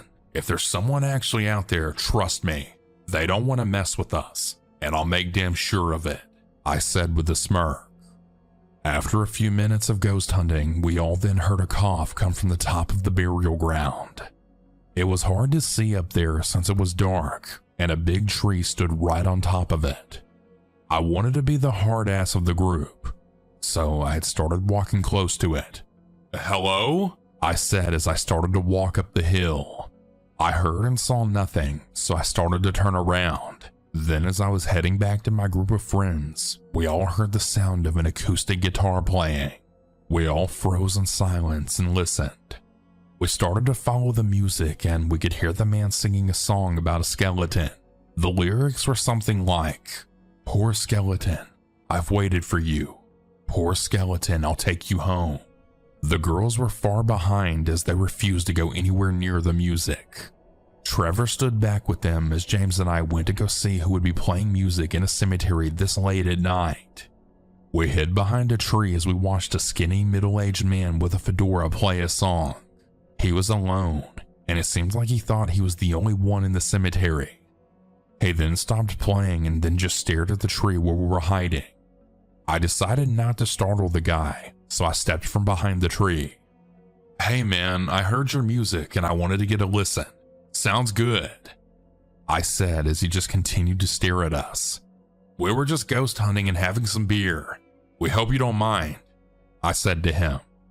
The man just sat there still as a statue and just stared at us. I still get chills whenever I think of him just sitting there in the pure darkness right next to a grave. You couldn't see his face since the fedora mostly covered it.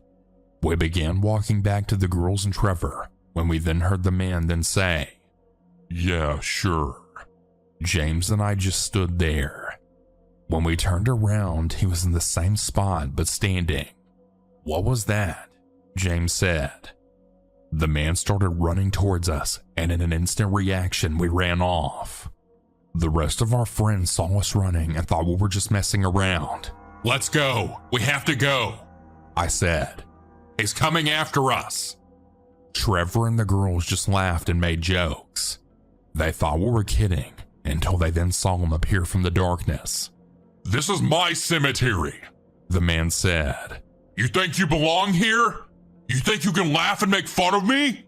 We stood there frozen in fear. "You better stay the hell away from us, man," I told him. He then ran straight towards us as I held my fist up ready to hit him. He came really close to us, then jetted to the right straight into the woods. He just kept going until we couldn't see him. The 5 of us ran to the fence and then left. The next day, I asked my mom if she knew of anyone who owned that cemetery, and she said that the owners are usually there during the week just cutting the grass, and I should report what happened to them. Trevor and I went by a few days later and got to speak with the groundskeeper. We told him what happened, and he told us that we shouldn't be going to the old cemetery after hours. He lectured us for a short while, then addressed the concern that we had about the man. He told us they've caught all kinds of strange activity going on there at night. He said the most common are Satanists that come from the city at night and try performing odd rituals at the cemetery. He told us that he suspects the man to be a local who lives with his parents. He described the guy as an oddball who likes to walk around the cemetery during the day with no business being there. His description of the man was also pretty spot on from what I could remember seeing. I still to this day have not found out who that man might have been, but knowing now what I already know, I will never return to that cemetery at night.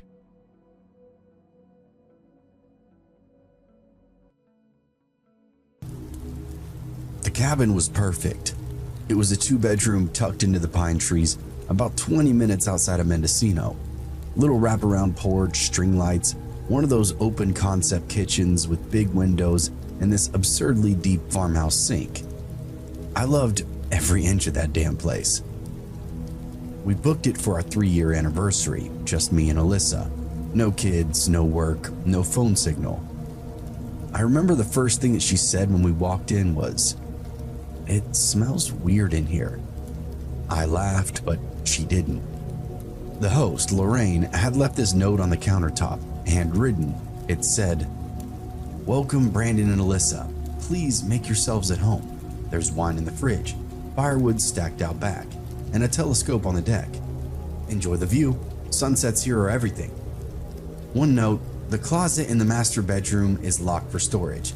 Please don't try to force it. Thank you." That was that. Warm, casual, totally normal, right? We unpacked, poured some wine, and took 100 selfies with the trees in the background.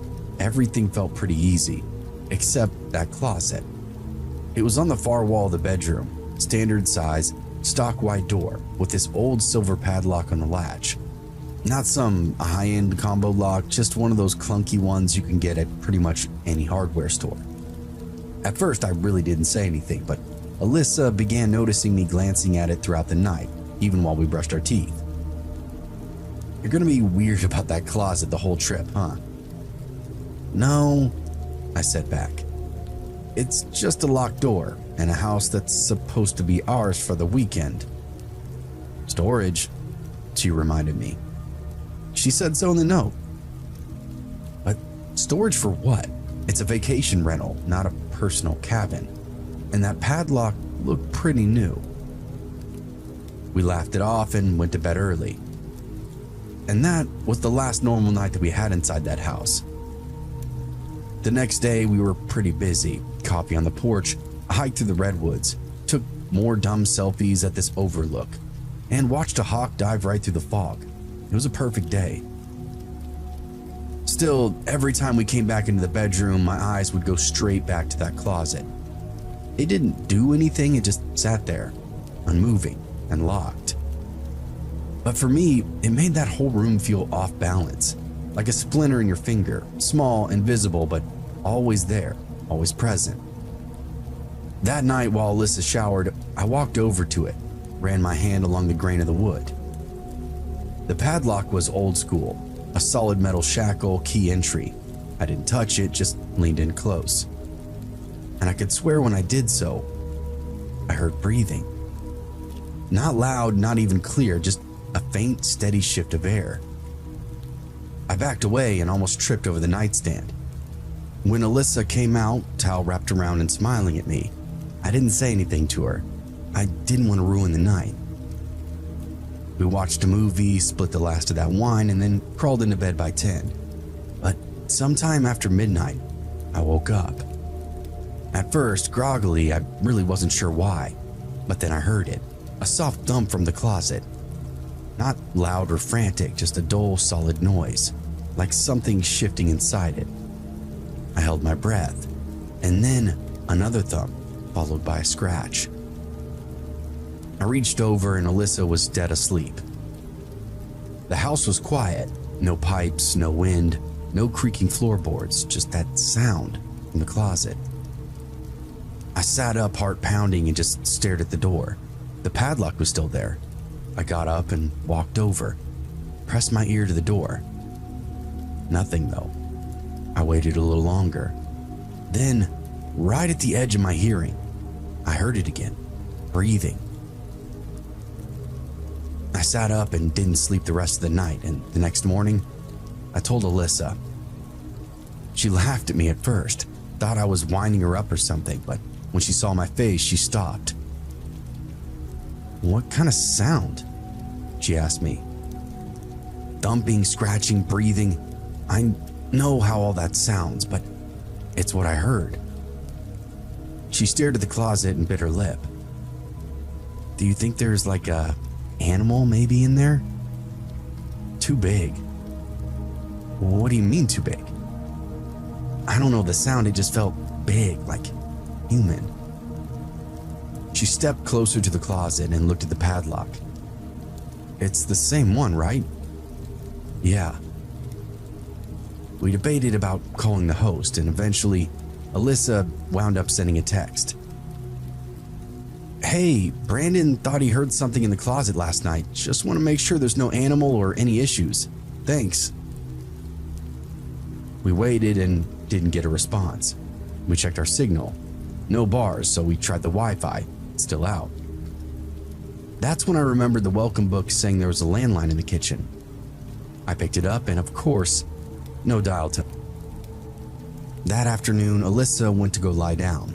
I stood in the kitchen staring at the fridge, trying to psych myself up to make some kind of lunch. And then I took note of something. The wine bottle. It was on the counter.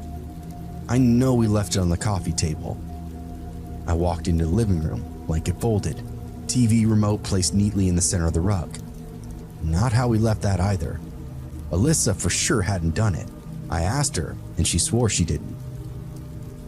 Then we realized we'd both been outside for a while earlier. Alone. Not long, but enough. Somebody had been inside. That night we barricaded the bedroom door with the dresser. Not because of the closet, because of everything else. No cell, no internet, no way to call out. Something had changed. We aren't alone out here. Not really. Alyssa tried her best to stay calm, but her eyes kept darting back and forth to that closet. "What if," she whispered to me, "what if somebody's living in there?" Her words sat in the air like smoke. I didn't answer her. At exactly 2:14 a.m., that scratching started up again. And then, the knob turned. I watched it turn. The padlock held, but something pulled, really hard. I watched the wood flex. Alyssa was awake now. She saw it too and clapped her hand over her mouth. We didn't move or breathe. Then the noise stopped and we waited. Long enough to convince ourselves, hopefully, it was over. Then came a voice from inside that closet. A dry, whispery rasp. "I'm cold." When the sun was up, we left. Didn't pack, didn't clean, didn't say goodbye. Just grabbed our shoes, our phones, and ran. The front door was still locked, but that back slider unlatched.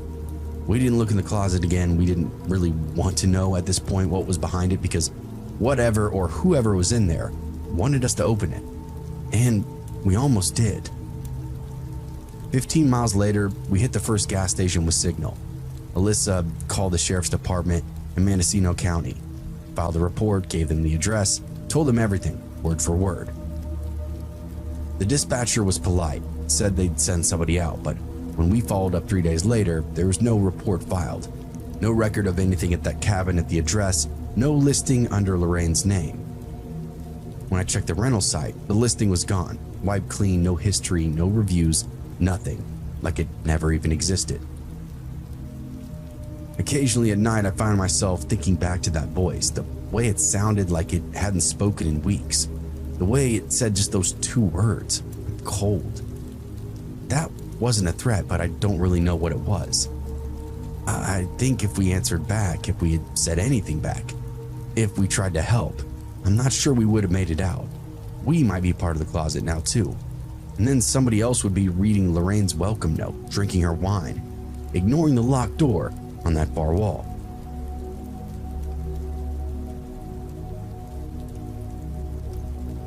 It was only supposed to be for one night, just a crash pad on the way to Flagstaff. Me and my friend Nate road tripping from LA, trying to make it to his cousin's wedding without coughing up any hotel money. We found this little place in the desert outside Kingman, cheap and clean. A small Adobe-style house off a dirt road with gravel driveway and a sagging porch. It had character, 4 stars, no real red flags. And it was available for that one night only. I snapped it up in 5 minutes flat. We got there just around 8 p.m. Sun was already gone, air still warm around us. My phone was on 3% battery, but I had the check-in instructions saved. Thank God. Key under the fake rock by the front steps. Simple enough. I grabbed it and walked to the door and stopped because, well, it was already open. Just slightly. Nate glanced over at me. Did you open it? No, dude, I just got the key. He slowly pushed it the rest of the way open and the lights were on. We both stood there for a second, long enough to notice the TV flickering in the living room, and a beer can on the kitchen island, and a pair of sandals by the door. Somebody was already here. I double-checked the listing. August 12th, 1 night, 2 guests. Reservation confirmed. Then a voice from inside. Hello? 2 people stepped around the corner. A couple, mid-30s maybe, normal looking, slightly confused. Just like us. A guy was holding his phone. Are you the owners? No, I said back. We booked this place tonight. They both immediately looked at each other. So did we. So we both pulled up our confirmations. Same address, same date, same check-in instructions. Nate and the guy walked outside to call the host, and of course, no answer. I stayed in the kitchen, awkwardly sipping water from the sink while the woman made small talk. This is nuts, she said. We stayed at like 20 rentals. This has never happened to us. We agreed to be chill, said it was probably some kind of glitch. Look, let's just stay on opposite ends of the house, the guy said, and we'll leave first thing in the morning. It wasn't ideal, but we were both really tired. The place had 2 bedrooms, 1 bathroom. There was plenty of space. I guess we figured we can survive 1 night. But we shouldn't have stayed, because those people weren't who they said they were, and by morning, only 1 pair of shoes was still by the front door. That first hour was completely fine. We stayed in our room, and they stayed in theirs. Everybody was making these nervous jokes about tech glitches and modern problems. I played music low on my phone while Nate scrolled through Instagram, and eventually we both started to nod off. Then, out of nowhere, the lights go out, and not just in our room, the whole house. A hard click like a breaker's flipping. Nate sat up. Hey, you hear that? I opened up the door. The hallway was pitch black. Hey, I called out. You guys good? No answer. I stepped forward and the floorboards creaked below me. That kind of creak you feel in your bones more than your actual ears. I found the kitchen by memory, grabbed my phone for light and aimed it around me. The breaker panel was just outside on the porch, so I went to the front door. I stopped. The sandals that were there earlier now were gone, and a breeze was moving through the house. Then a door slammed somewhere in the back. We got the power back on by flipping the main breaker, but the other couple didn't come out of the room after that. Nate knocked once lightly.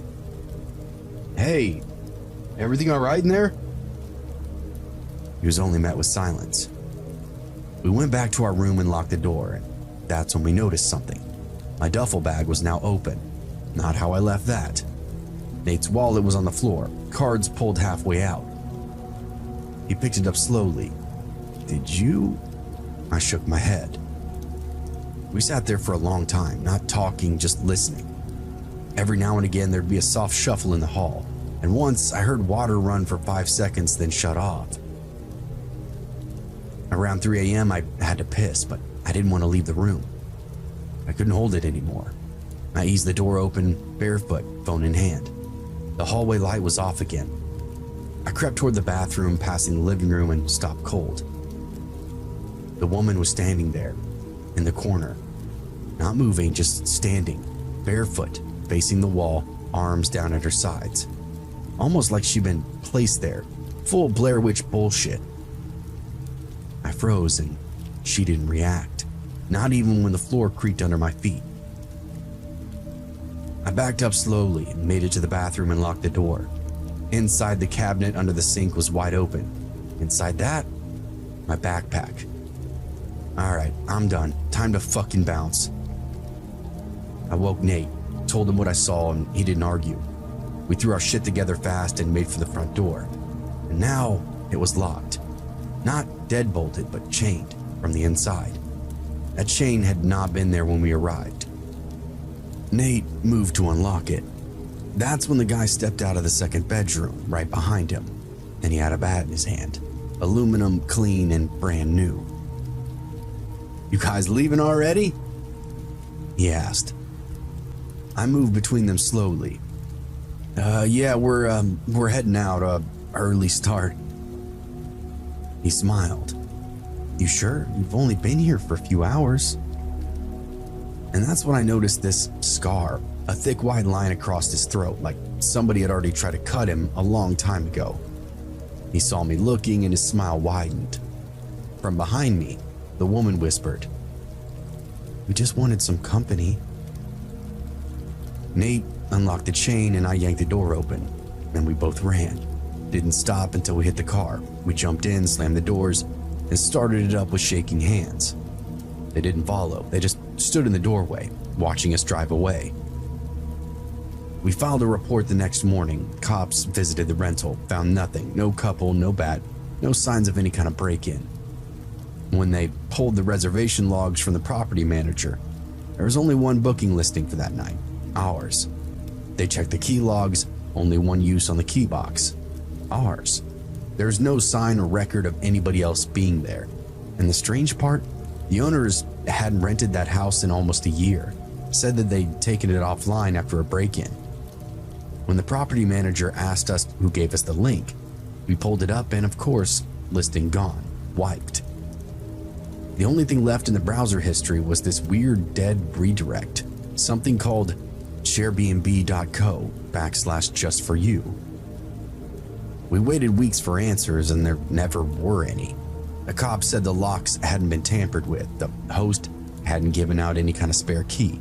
No prints besides ours, no damage, no physical evidence, no nothing. They treated us like we were exaggerating something, maybe mistaken, maybe high. But I remember the bat. I remember the woman staring at the wall like she was possessed. I remember my backpack moved into a space that I hadn't touched, a very weird one at that. We tried to track that link again, sharebnb.co/justforyou, but it was gone.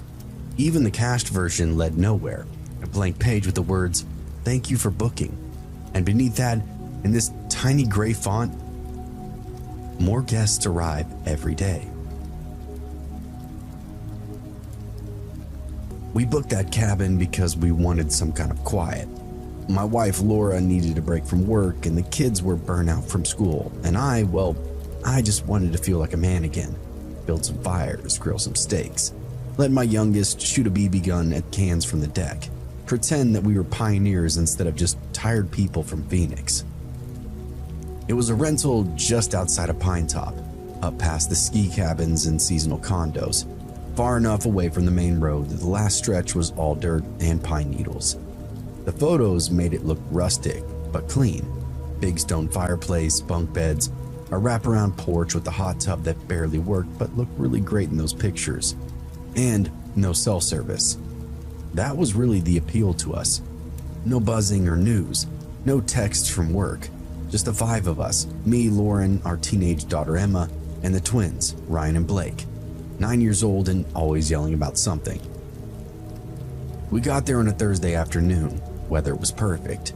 The air had that high country scent, half pine, half soil, like the whole mountain was freshly watered. We unpacked, picked bedrooms, and let the kids explore the trails behind the house. It really did feel like a reset. Dinner was burgers on the grill, sunset through the trees, s'mores over the fire pit. Emma rolled her eyes at the twins and pretended not to be having fun. Laura sipped red wine from a camping mug and said, "We should do this every year." It really was the kind of night that you don't realize you'll miss until it's gone. Then a knock came at 3 a.m., 3 sharp raps, right at the front door. I sat up in bed, heart pounding like I'd been yanked from underwater. Laura whispered to me, "What was that?" "I don't know. Stay here." I grabbed the fireplace poker and crept down the stairs barefoot. The knock didn't come again. I looked through the peephole and saw nothing, just moonlight and trees. So I opened up the door. Nobody there, no footprints, no wind, just the cold, quiet woods and the sound of blood in my ears. I closed the door and locked the deadbolt and checked the windows one by one. Still didn't see anything. Not a branch out of place, not even a breeze.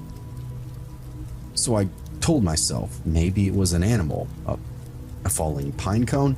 Hell, maybe the twins left something against the door that tipped over. Now, I didn't believe it, of course, but I needed to say it. Laura didn't ask any questions when I got back into bed. Just pulled the blanket tighter and slid closer to me. The next morning, I checked the front porch again. Still nothing, but there were boot prints and they weren't ours. They weren't there the day before either.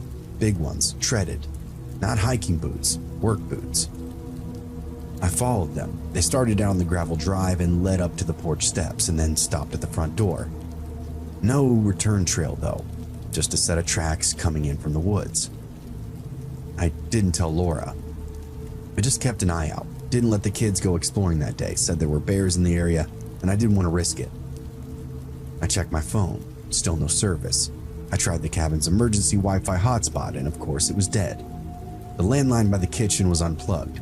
Some frayed wires with no dial tone. No signal, no internet, no fallback. It was just us. That night I locked everything down. Windows, curtains, and I left the outside lights on. But at 3 a.m. once more, the knocking came back. Same rhythm, same 3 knocks. This time Laura actually heard it too. She sat up straight first, eyes wide. "That's not an animal." I nodded back at her. She reached for her phone, but I already knew it was no help. I got out of bed and grabbed that same poker and moved slowly down the hallway. When I reached the living room, I didn't go to the door right away this time. I looked out the side window first and saw somebody standing on the porch. Not moving, not speaking, just standing. His face was in shadow, wearing something heavy like a jacket, arms at his sides, head tilted slightly like he was listening. Then, like he felt me watching, he turned and looked straight at the window, and I quickly ducked out of view. I didn't breathe, I didn't blink, and when I looked again, he was gone. I didn't sleep and stayed up the rest of the night, and at sunrise I walked the perimeter. Boot prints were everywhere this time, around the porch, around the sides, by the window, even at the back door, like he'd been circling while we slept. When I went to check our SUV, the tires were slashed, all 4, clean cuts. Then I had to tell Laura everything, the guy, the footprints, the tires. I thought that she'd fall apart. Instead, she went into triage mode, packed snacks, filled the bathtubs, charged flashlights, and the kids started asking questions we didn't want to answer. I found a trail cam nailed to a pine tree just off the back deck, and that wasn't ours, not part of the listing at least, and definitely not mentioned in the binder. I pulled a card and popped it into my laptop. Each file was named by timestamp, and each one was a photo, black and white, motion triggered. At first, all of the files were us, unpacking the car, kids running down the trail, me at the grill. Then came the night shots, us through the window, sleeping, sitting at dinner, Laura brushing her teeth, me reading a book, all taken from that tree line. Then the final file, it was from the night before, a full body shot. That man, standing on the porch, inches from the door, looking into the camera, his face lit by the porch light. Not a ski mask, no balaclava, just a man's face, plain and unbothered. That night we took turns watching the windows. Laura kept the kids in our room, reading bedtime stories, and she didn't finish. At 3 a.m. we heard footsteps on the roof. That wasn't a bird or the wind. Footsteps, slow and creeping. It went from one side of the house to the other. I raised that poker, and Laura grabbed the fire extinguisher. We waited. A soft clatter then came from the chimney. At dawn, I spotted something on the back deck, nailed to the railing with a screwdriver. A photo, one of the trail cam prints. Our family sitting at dinner, Emma smiling, Laura was mid-laugh and me mid-bite. Scrawled across the bottom in thick black marker, "Thank you for staying." We left as soon as the sun cleared, didn't even drive the SUV, we hiked out. Me still with that fire poker, Laura with the twins, and Emma dragging a duffel bag. It took us almost 2 hours on foot to reach the main road. I flagged down a tow truck, and the guy thought I was crazy until I showed him the photo. He didn't really ask many questions after that, just nodded and gave us a ride back into town. He even agreed to go pick up our car after we gave him the address. The police were polite, not helpful. They took my statement, looked at the tire tracks, the trail cam, the prints in the dirt, said they'd check the local trail cams, maybe put in a request for footage from nearby hunting blinds. But without a name or suspect, I knew nothing would really come of it. It was just another trespassing incident. No signs of forced entry, no fingerprints, no real damage. When I asked him about the trail cam, the deputy just shrugged at me. There's a lot of creeps out there, and some just want to watch.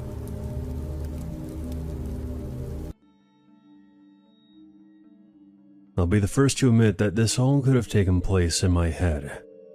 The mind is a freaky thing and can play some pretty trippy tricks on you. Whenever I was scared as a kid, my dad always told me that in life, you should not be afraid of ghosts. Fear the living, because they can actually hurt you. In my late teenage years, I came into some money after my father committed suicide, and I received an inheritance from him. At the time of my dad's passing, he and my mom owned a cabin up in Oregon by Mount Bachelor. The cabin had been put up for sale since my mom could no longer afford the payments. The cabin was set to go on the market for sale in less than a month and was in the process of finalizing all the paperwork with the realtor and lawyer. So for that time period, the cabin was not going to be rented out and would be vacant. I saw this as a chance to get away for a while and clear my head in light of all the things going on. I quit work, packed up my snowboarding gear, grabbed my dog, and headed to the cabin in my dad's car, which he left me in his will. Now this is our family cabin that my parents rented out when they weren't using it. I had the keys to the cabin, and also had the code for the alarms. So I didn't feel the need to stop at the rental management company and advise them on my stay. My first 2 days at the cabin were normal, and nothing out of the ordinary happened. I spent my days playing with my dog in the snow, snowboarding, and played PlayStation and listened to music during the evenings. I also did some drinking and smoking out on the balcony. I had stocked up on food, cigarettes, and liquor, so I was pretty much shut in, aside from the occasional outing to hit the slopes. With my dog as company, and DVDs and PlayStation as entertainment, I was quite content and started to feel relaxed. The cabin itself was 2 stories. The bottom story had the living room, a guest bedroom, along with a small kitchen. Upstairs had another 2 rooms, along with a walkout balcony attached to the master bedroom. Most of my time was spent in the living room, the kitchen, or the master bedroom. I had no reason to venture to the other rooms, and I always kept the doors leading into them shut. Open doors to dark rooms always creeped me out. Anyhow, the 3rd day came around, and I was going through my usual routine of playing with my dog. His name is Midnight, by the way, and he has also since passed. I then played some video games and watched some movies. That day was forecasted for pretty heavy snowfall, so I didn't feel like trekking down the hill to the main road in my car, and decided to stay in. This is where things begin to get a bit weird. In our area, there were only 2 other cabins adjacent to ours, maybe a block away from each other. All other cabins aside from these 2 were over a mile away. Surrounding us was a forest of very tall pine trees. This particular detail will be important later on. From the past couple of days, I knew that both of these cabins were empty. I think I've given enough background. Now I'm going to jump into the strangeness. Around midday, while outside with my dog, I noticed what looked like footprints in the snow around the area surrounding our cabin. It was still snowing, so the footprints looked somewhat fresh, like someone had been here in the last 20 to 30 minutes. I thought that maybe someone was staying in the cabin near me, and I may not have noticed. Perhaps they were shut-ins like me. Whatever. The footprints led away from the cabin and disappeared in the snow towards the denser part of the trees. I didn't think much of it and went back inside. Nighttime came around, and I decided to head off to bed. Midnight was lying on the bed with me when I noticed his ears perk up. This was followed by him quickly jumping off the bed and running downstairs to the living room. I lay in bed and stayed silent. I was kind of freaked out. I could hear him moving around downstairs, back and forth. After around 5 minutes, he ran back upstairs and started to do his doggy dance, which was his way of telling me that he had to go pee. Shit. Well, fine. I couldn't say no to him, so we both went downstairs to the outside driveway so he could do his business. The only thing is, he didn't have to go. As soon as we were outside, he started to pull his leash, trying to drag me off somewhere. He kept looking into the dense part of the trees, where the footprints had been earlier. He also kept sniffing the side of the house and looking up to the roof. After he figured out that he was not going to go where he wanted to, he sat himself down and just stared into the dark, which was a bit unusual for him. Perhaps there was an animal somewhere out there in the forest he wanted to chase down, but fuck that. I didn't want to chance anything.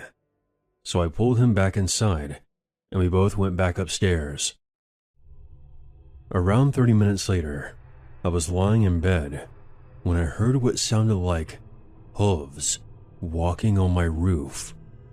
I tried to rationalize that it could have been a pine cone falling from a tree, or maybe a harmless critter from the forest was running around up there. But here's the thing. The steps seemed to be spaced apart, at a length too wide to be a small animal, or even a man. You notice things like that when you're in an isolated setting like this. It was really getting under my skin. Midnight also heard the noise and was quick to run to the balcony screen door, expecting me to let him out. Alright, you know what? I'm a tough guy, and at the time I considered myself to be fairly well built and strong enough to handle myself. So I grabbed my coat and my shoes, along with my cigarettes and flashlight, and went out to the balcony. As soon as I was outside, I lit up my cigarette and started canvassing the roof with my flashlight. Nothing was there, and the snow on top looked undisturbed. Must have all just been in my head, right? But what about Midnight hearing the noise as well? Maybe he was feeding off my fear and paranoia. I started to calm down and relax again. I turned off the flashlight and allowed my eyes to adjust to the darkness. I was just staring at the forest next to our cabin. That's when I saw it. In a tree that was a bit taller than our cabin and around 20 feet from the balcony, I saw what looked like a man crouched in a squatting position between two branches. He looked very tall, maybe 8 or 9 feet, and was extremely thin. It was squatted on one branch, and its abnormally long, white arms were extended above its head, holding on to another branch above it. Its mouth was wide open, with no expression. What the fuck is that? I wasn't sure if I was really seeing this thing or not, and I stood there just staring, motionless. I noticed Midnight stand up and started pacing behind me, lightly barking at the same time. Still, the thing did not move. I put my cigarette out and was debating on shining the light in the thing's direction, but something in my head told me that that was not a good idea. So I carefully backed up to inside the room, called Midnight back in, and shut the door. Once I locked up, I shined the light in the thing's direction, but nothing was there. I then closed the curtains and retreated back to bed. Later on in the night, I heard some light tapping at the screen door, like someone was strumming on the glass with their fingers. It was consistent and did not stop for nearly an hour. Midnight seemed to stare at the door, but wouldn't go anywhere near it. The strangest part was I had the feeling like something was inviting me to open the door. But at the same time, I kept hearing my dad's voice inside my head, telling me to stay where I was. I eventually passed out. When I woke up the next morning, it didn't take me long to pack everything up and get the hell out of there.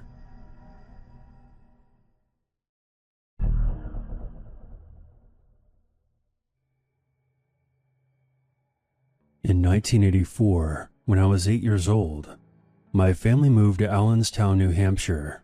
Our house sat at the end of a dirt road near Bear Brook State Park.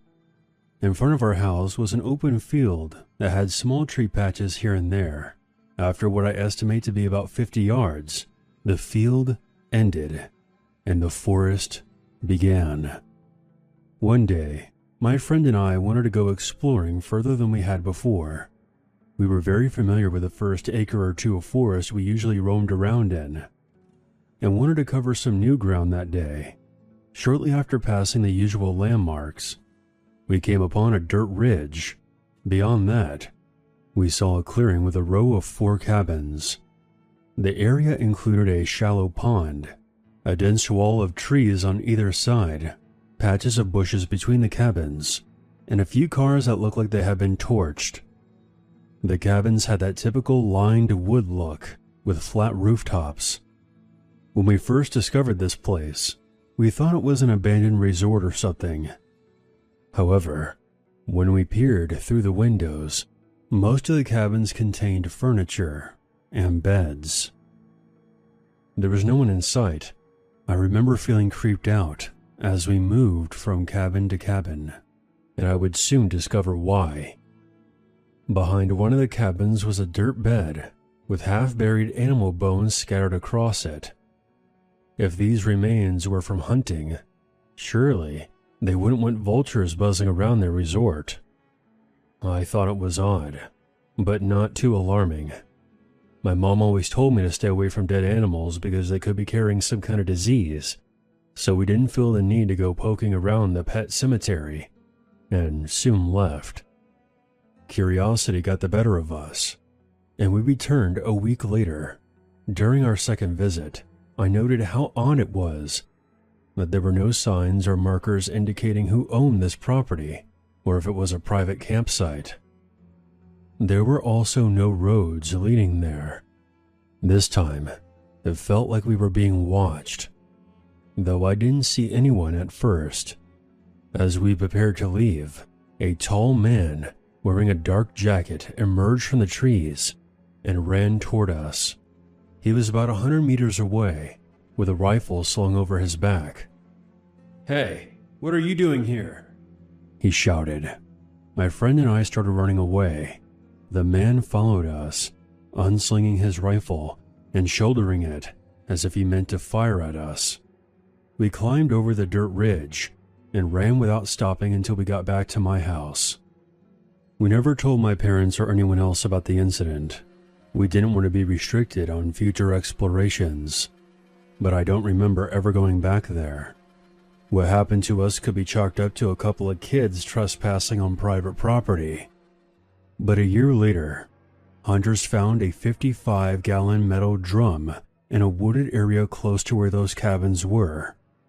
Inside were the bodies of a woman and a young girl. At the time, the victims were not identified, and the case remained unsolved.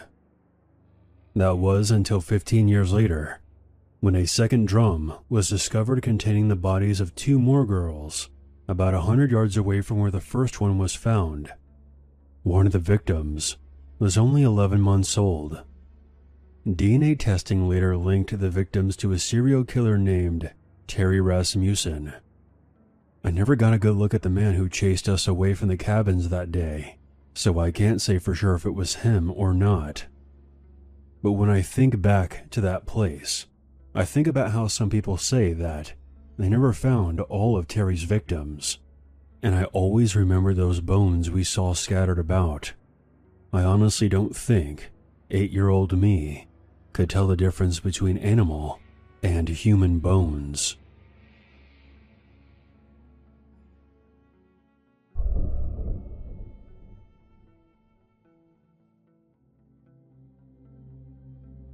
I heard a story on your channel about the 1977 Oklahoma Girl Scout murders, and it brought to the surface a story from my own family's history. These events happened before I was born. Had things played out differently, I wouldn't be here today. The year was 1981. The Ketty Resort was a sleepy getaway nestled in the mountains of Northern California. It was the kind of place folks went to fish, drink, and forget about their troubles for a while. My family was staying at Cabin 28.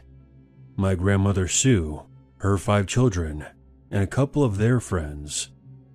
They were just enjoying their stay and doing the typical things you would do at a cabin in the woods. They were completely unaware that something evil was making its way through the trees toward the resort and to Cabin 28. No one knows exactly what took place on the night of April 11th, 1981, but it was theorized that someone, possibly more than one person, knocked on the cabin door between 10 p.m. and 2 a.m. Investigators believed that the individuals were known to my grandmother, and she allowed them to enter the cabin. Once inside, the assailants attacked. There was a struggle. Sue, my Uncle John, 15, and his friend Dana, 17, were bound with wire, then struck and stabbed multiple times with a hammer and knife. The following morning, around 8 a.m., one of the daughters returned from a sleepover at her friend's cabin and discovered the bodies in the living room. She screamed and ran to the neighbors for help. Once the police arrived, it was discovered that one of the children was missing. It was my Aunt Tina, who was only 12 at the time. Her remains would be found 3 years later. It's possible she witnessed what took place in the living room that night and was abducted and later murdered in cold blood. Due to a botched investigation, no arrests were ever made, and the murders remained unsolved to this day. Bear in mind that there is much more to this story, and many questions surrounding this case have never been answered. I've summarized things a bit because these are my family members we're talking about, and I can't bring myself to go into further detail about their horrifying deaths. I will tell you that the girl who discovered the bodies the morning after is my mother, Sheila Sharp. People that I've shared this story with have made comparisons to the Friday the 13th movies, and I can definitely see why. However, I think most horror movie fans view Jason Voorhees as cool or badass, but I don't share their enthusiasm. Jason Voorhees is a fictional character, but the influences that created him are very real. In my case, it's hard for me to separate fiction from reality. I can't watch those films and not think about how all those deaths would affect so many families, like they did mine.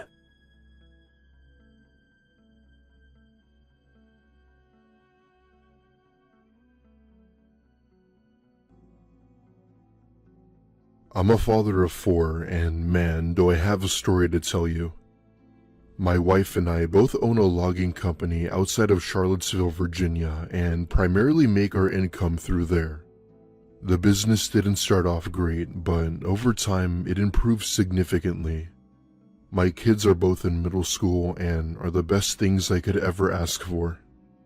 My daughter is the youngest, while my son was just a year older than her.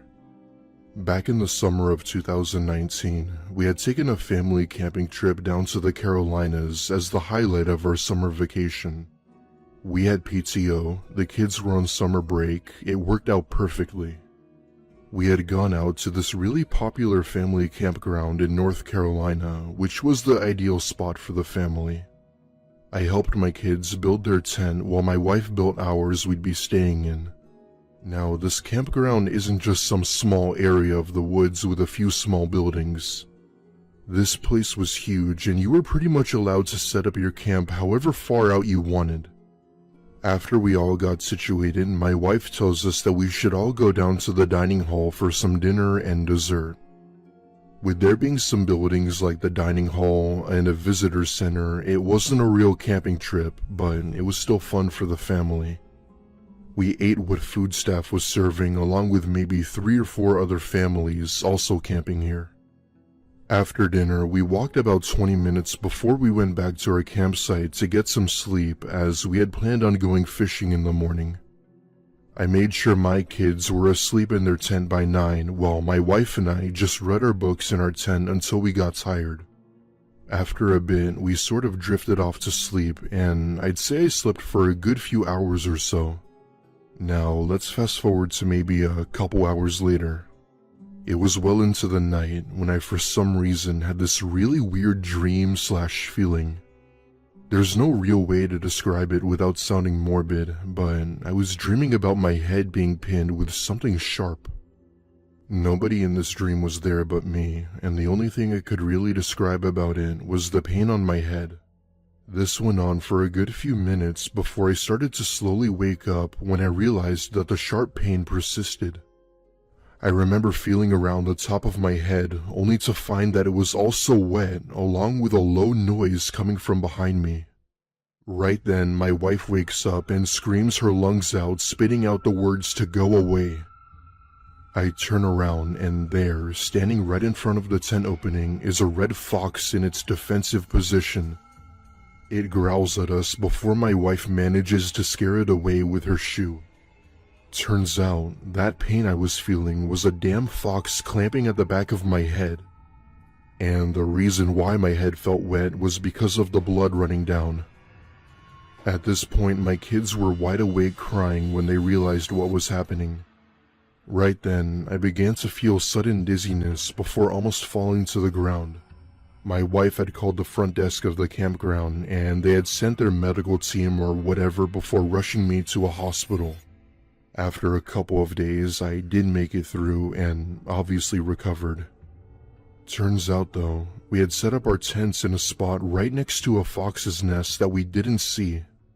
The fox probably mistakenly saw us as a threat to her and her cubs and did anything to protect them. It's been years now, and I am fully recovered. It's just crazy to think that my dream turned into a reality.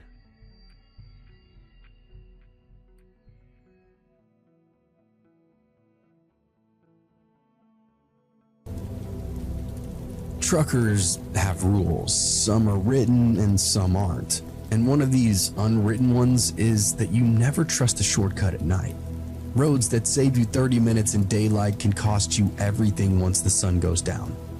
And I broke that rule. I was running late, behind schedule, and the GPS swore this country road was gonna shave half an hour off my route. I've been driving 14 hours straight. Eyelids were now heavy, coffee not doing much but souring my gut. I told myself 30 minutes was definitely worth it, as well as telling myself that the machine knew better than me. The turnoff was easy to miss, just this sagging sign for a farm-to-market road, half buried in the weeds. The asphalt was cracked, striping long gone. I slowed and swung my rig onto it, and watched the highway disappear in my mirrors. In those first few miles, it was absolutely fine, empty but fine. Fields of corn leaning in like they wanted to listen. Half-lit farmhouses here and there, a rusted barn occasionally as well. Then the road began to narrow. Asphalt gave way to dirt. My headlights bounced over ruts, dust curling up in the beams. Trees were crowding closer, blotting out the sky. I gripped my wheel tighter, telling myself that I'd be back on the main highway soon enough. The GPS still showed that blue line ahead, urging me forward.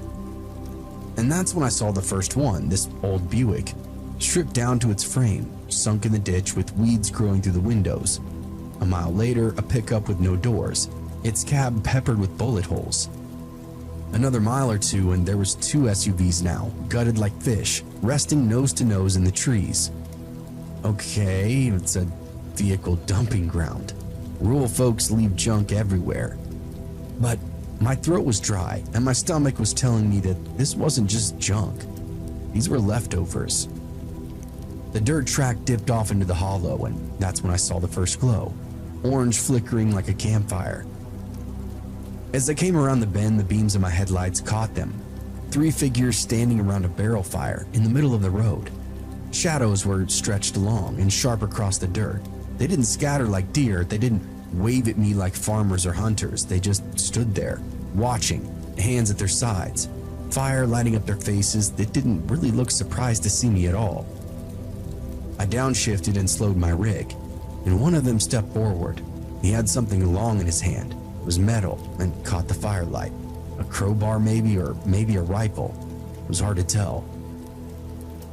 My heart began slamming in my chest, and the GPS line still said continue straight, but I knew damn well this wasn't a road anymore. This was a trap. I kept the rig crawling, engine primed, headlights washing over the 3 of them like they were part of the road itself. None of them flinched, didn't move either, just stared at me. One with the metal rod, shifting in his weight, and then lifted it slightly, and I finally saw what it actually was. A length of pipe, capped on one end. Not a tool, but definitely a weapon. Every instinct screamed at me to swing wide, gun it, blast past them. But the road was far too narrow, the ditch was extremely deep, and the trees were pressing in tightly. If I tried to swerve, I'd jackknife the trailer and that would be the end of me. The guy in the middle raised his hand like a cop signaling to stop. My headlights painted his face. He wasn't old, maybe mid-20s. His eyes were flat and greasy, like he wasn't fully there. That kind of stare that tells you he's already decided what's about to happen. I braked slowly, praying this was just some kind of local screwing with me. My hand slipped on the wheel, my palms were sweating. It was almost so bad that it felt like oil. And that's when the others began to move as well, from the tree line. More shadows peeled off, 4, maybe 5 of them. They slipped into the ditches and then climbed the berms, boots crunching, all moving toward my rig now. Trap confirmed. I shifted back up, revving the engine hard. The guy with the pipe stepped closer, right into the glow of my brights. He pointed the pipe at my windshield like he was sighting me in. Then I saw him smirk. And that smirk absolutely broke me. I stomped the accelerator and the rig screamed, diesel roaring as I barreled forward. He didn't jump clear, he actually braced, like he was gonna stop 40 tons of steel with his own body. I didn't have time to consider his insanity. I watched him vanish underneath my grill, felt the sickening bump of impact rattle through the cab, and then was past the fire. The barrel rolled, sparks spilling across the dirt, but it wasn't over yet.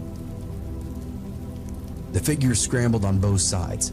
One leapt at the steps of the cab, hand slapping the metal, another smashing something against my trailer. The sound of breaking glass was exploding behind me. The rear marker lights had now shattered. I kept the pedal buried though. The dirt road twisted, my rig bouncing hard, but I still didn't lift my foot. The branches clawed at either side of the trailer, snapping like gunfire. The mirrors showed chaos behind me. The fire now shrinking, shadows darting. Somebody running after me with arms pumping like pistons. Then headlights flared up behind me. And not just one set, two, maybe three. Engines gunned, tires sprayed dirt, and suddenly I was no longer the hunter, I was the prey. They were in vehicles that I had not seen parked, hidden somewhere deeper in the trees waiting. The GPS blue line was useless now, frozen, spinning, and recalculating. I didn't need it to tell me what I already knew. I had miles of dirt track ahead of me, and a pack behind me. The Crown Vic from earlier, a battered pickup, and something else low-slung with a screaming engine. They came in fast and reckless, almost like they'd done this chase 100 times before. My trailer fishtailed and mud sprayed. I fought the wheel, felt the back tires bite again. My whole world shrank into a tunnel of my headlights and vibrating wheel in my hands. And then the first shot rang out. Glass exploded on the passenger side, a spider web cracking across the lower pane. My ears rang, and somebody had fired from the pickup, very close now, headlights blinding in my mirror. I ducked low, keeping one hand on the wheel, and jerked the rig left, then right. The trailer rocked, tires screamed. One of them overcommitted. I think the Crown Vic clipped the ditch and flipped, sparks and steel tumbling in my rear view. But the others continued coming. Another shot, closer. A hole punched through the passenger mirror now, the glass raining down in shards. I swore loudly, shifted down, then redlined the engine. The road then suddenly opened up into this wide stretch, fields on either side, no trees. Moonlight turned the dirt silver. Then I spotted a sign half buried in the weeds. County road ends. Bridge out. My stomach dropped. I couldn't stop, not with them behind me. The bridge was nothing more than this rotted span across a shallow creek. I saw it in the last second. Half the planks were gone, support beams sagging. But it was too late. I hit it doing 50. My trailer shuddered, wood splintered like bone. And for a second I was airborne, stomach in my throat. And then the front tires slammed the dirt on the other side. Metal screamed, sparks lit up, but somehow, by some miracle, the trailer didn't shear off. Behind me, that pickup wasn't so lucky. It hit the gap far too slow, and the front end cleared, but the back axle snapped, dragging it down nose first into that creek bed. One engine still screamed. The low-slung car had made it across, fishtailing wildly, still chasing. Headlights swerved, drawing closer and closer until it pulled up alongside me. I saw the driver now, close enough to smell oil and cigarettes through that busted-out window. His face was painted with something, black streaks under his eyes like war paint. He was screaming something that I couldn't hear, and it sounded like some kind of cry. Then he jerked his wheel toward me. Metal slammed metal, my cab rattled, and I fought the wheel and pushed back. The two of us locked in this deadly dance at 50 miles an hour. He tried again, slamming into me, only this time I was ready. I jerked left, forcing him into the ditch. His headlights veered, his car tipped, then he was gone, rolling and flipping, steel shrieking as it tore itself apart. Silence only followed me now, only my engine was the only thing making noise. I kept the pedal down, heart still jackhammering, hands shaking so bad I could still even grip the wheel. Then the GPS chimed in, calm as anything. Rejoining highway in 2 miles. I almost laughed. Almost. 2 miles never felt so far in my life, and that dirt track bucked under my tires, each rut threatening to snap an axle. every single shadow out in those fields twitching like it wanted to step out onto the road. My ears were ringing from the gunshots, and my hands were now welded to that wheel. I continued checking the mirrors, waiting to see more headlights reappear, waiting for another engine to scream up behind me, but there was nothing, just black fields and broken fences under the moonlight. The GPS purred like it hadn't just tried to feed me to the wolves. In 1 mile, turn left. When I saw the highway again glowing faint under the moonlight, I could have cried. Pavement, civilization, lifeline. I hit the turn so fast my tires were squealing, trailer tipping dangerously before it slammed back down. I shot back onto the interstate like I'd been launched from a cannon. 60, 70, 80. I didn't care, I'm not stopping. But adrenaline really will only last for so long. After 10 minutes of white-knuckle driving, I eased back, checked my gauges, and listened for anything wrong with my rig. The grill was bent, one mirror was gone, and the marker lights were busted, but she was still running, still alive, unlike them. I pulled into a truck stop 45 minutes later.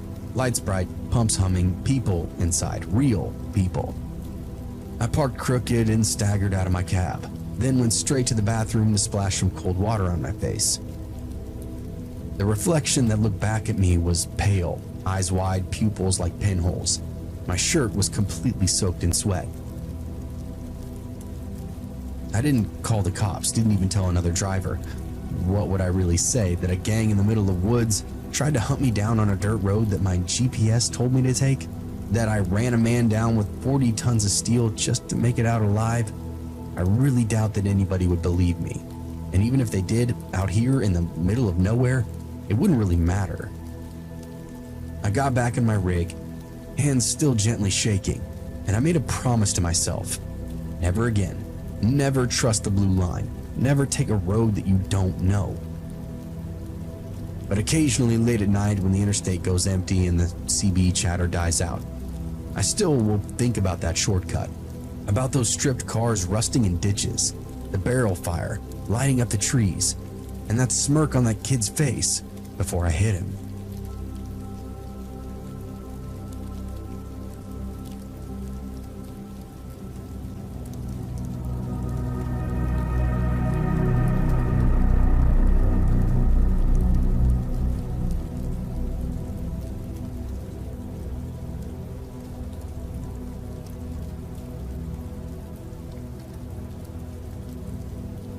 Gravel crunches under the tires as I ease down that last stretch of a dirt road. The air thins out up here. Pine trees crowd the hillsides. Dark water spreads wide and flat up ahead. The reservoir, nobody else around. That's good. I kill the engine and my daughter kicks her door open before I've even unbuckled my seatbelt. She's got the tackle box in one hand, the rod in the other, already marching up to the shoreline, 15 years old and impatient as hell. I grab the cooler and the net and then follow her down the slope. The water is cold. A breeze ripples across it, carrying the creak of the pines. I scan the bank, the sand, the rocks, and the brush. Quiet. Too quiet maybe, but I guess that's really what we came for. Just us, no crowds, no phones, no other buzzing. I glance over and see a tent, half collapsed, staked right at the edge of the water, maybe about 15 yards down. No car, no boots outside, just nylon sagging, door flap open, shadows inside it. Somebody else beat us to it, my daughter says. She sounds annoyed. I tell her not to worry, place is big enough for two. But I feel my stomach shift. Tent looks all wrong, like it's been there for quite some time. We end up settling a little ways off, and she sets up quick, hooks her bait, and casts out into the water. The bobber plunks and drifts off. I unpack the cooler, crack open a soda, and just try to shake off the unease in the air. Then I take note of the tackle box that's near that tent. It's not ours, just sitting in the dirt, lid open, lures spilling out like teeth. Hey, I call out to my daughter, nodding toward it. You see that? She follows my gaze and then frowns. Yeah, weird. We continue fishing anyway. Time drags on, but no bites. And throughout that time, I keep glancing over at the tent, waiting for somebody to crawl out, to stretch, to wave, to do something, but nothing happens. The flap just flutters in the wind and the whole thing sags a little lower. The sun slowly slides down the back of the ridge. The air cools fast. I row us out in that inflatable dinghy. My daughter balanced in the front, line trailing in the water. "Dad?" she says. Her voice makes me turn quickly. She's pointing down. Beneath us, maybe 10 feet below, the headlights glowing dully green. A car, submerged doors open, weeds waving out like hair. The reflection ripples across the surface, lighting up her now pale face. I grip the oars, throat's now dry. My first thought, an accident. Somebody drove off the road. My second thought, it's been down there for a while. Where the hell is the report? Where the hell are the people? The breeze then dies and the water flattens. And that's when he steps out of the tree line. Barefoot, clothes dripping wet, sticking to his skin, moving slowly and steadily down toward that tent. He sees us.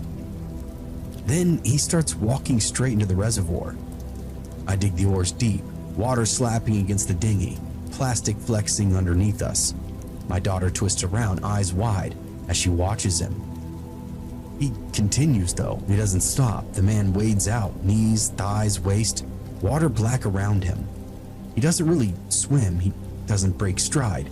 He just kind of keeps walking, shoulders rolling slow. "Dad, go!" I yank harder, the oars bite. The dinghy skates across the surface, but I still hear him, water churning behind us. He's not fast at all, but he is steady. His face is pale, his lips pulled in tight, teeth clenched, eyes wide and fixed on us. He keeps staring at us like we're already caught. The boat drags and something snags underneath us. I look down. Weed or rope, I can't tell. I yank an oar free and jab at it. My daughter screams. He's gotten closer now, waist deep, shoulders breaking the water. He still hasn't slowed down. He actually snags my daughter's fishing line and starts yanking on her rod. "Cut the line," I shout to her. Her rod's still out, line stretching taut. She fumbles, hands shaking, knife scraping out of the tackle box. She saws at it, plastic wheel whining. Snap and the line breaks. I slam both oars, dig deep, and the boat lurches free, shoots forward. I don't stop. My arms burn and my chest feels like it's about to split open. Then I glance back and he's gone. The water ripples. Empty. I spin the dinghy searching. The tent on shore sagging in black, pines hissing with the wind, but there's nothing on the bank. "Where is he?" my daughter whispers. And then the dinghy jolts, a hard knock from below it. We both scream and I almost lose the oars. Another thud, harder this time, shaking the boat. Water splashes over the side. He's under us. "Move!" she cries to me. I row blind, wild. The boat jerks forward, then stalls again, and something scrapes the bottom. Nails on plastic. The dinghy rocks hard, and she clutches onto the side. A hand then bursts up through the water, pale and slick, fingers crawling at the rim of the boat. Nails were blue, skin wrinkled like it'd been soaking in it for weeks. I swing and the oar smashes down, the crack of wood on bone, and the hand slips under and vanishes quickly. The boat spins, my daughter's sobbing. I row harder, every stroke sloppy and desperate. The shoreline draws closer and closer, 10 feet, then 5, and I hit gravel. She leaps out, scrambling up on the bank. I drag the dinghy halfway out, chest heaving, heart pounding in my skull. The water settles and silence follows. The tent hangs limp beside us, flap open like a mouth. "Get to the truck," I pant. I shove her ahead and glance back over my shoulder. The reservoir is glass, no ripples and no sign of that man. We sprint uphill and my boots slip on the shale, my lungs tearing open. The truck glows in the sunlight, our salvation. I fumble with the keys in my pocket. My daughter's already clawing at the handle and she yanks open the door, hauls herself inside. I jam the key twist and engine coughs and sputters. and we'll catch. Come on, come on. And then I hear it, another sound behind us, the slap of bare feet onto gravel, slow and steady, getting closer and closer. When I look up in the mirror, he's there, walking up the center of the dirt road, soaked clothes hanging, hair plastered to his skull. His smile still hasn't changed. His hands hang limp, swinging easy. The truck engine coughs again and dies. My daughter's full out crying now, rocking in her seat. I slam the key again and pump the pedal, praying. The man keeps walking, 10 yards, 9, 8, and finally, the engine roars to life. I slam it into reverse, tires spitting out gravel. My headlights wash over him. He doesn't flinch, doesn't raise a hand, just walks straight into the beam. I floor it. The truck shoots backward, gravel spraying and then spins, fishtailing onto the track. My daughter rips out another scream and clutches the dash. I stomp the gas and the reservoir vanishes. Pines whip by, black and endless. I don't look in the mirror, not even once. But I swear, even over the engine's roar, I can still hear those footsteps on gravel keeping pace. I don't lift my foot, and the truck screams up that dirt road, bouncing hard enough to rattle our teeth.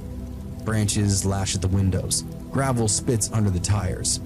My daughter curled up against the seat, fists in her hair, sobbing uncontrollably. The road then curves, straightens, and dips, and I keep it pinned, 80 on a track built for 20.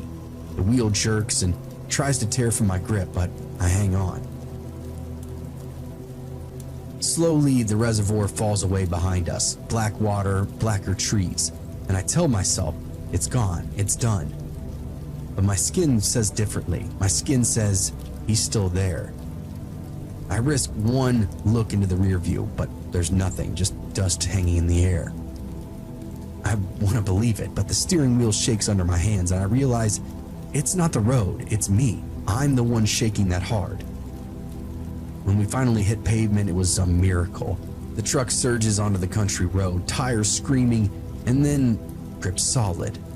My chest caves with relief, and my daughter finally looks up, tears streaking across her face, lips trembling. Is he gone? She whispers to me. I want to tell her yes, God, I want to, but the word dies off in my throat. Headlights bloom up ahead, oncoming, a sedan silver creeping slowly. It flashes its brights once, then twice. I ease the truck right, hands slippery on the wheel. The sedan doesn't pass, it slows and it pulls in behind us. My daughter sees it too, her nails digging into my arm. The car stays back just far enough that the headlights blur, and just close enough that we can't forget it's there. As I press harder on the gas, the sedan matches me, and we ride like that for miles and miles, me pushing 80, it shadowing us, no closer, no further, just locked in. Then, just as suddenly as it appeared, it turns off, no signal, no brake lights, just gone off into a dirt cut, swallowed up quickly by the trees around it. Silence fills the cab, and my daughter slumps against the door, completely spent. I grip the wheel until my knuckles ache, and I'm just afraid if I let go, everything will unravel. We don't stop. Not until we hit town and file up a police report. The car is found in the water, no bodies, and no suspects.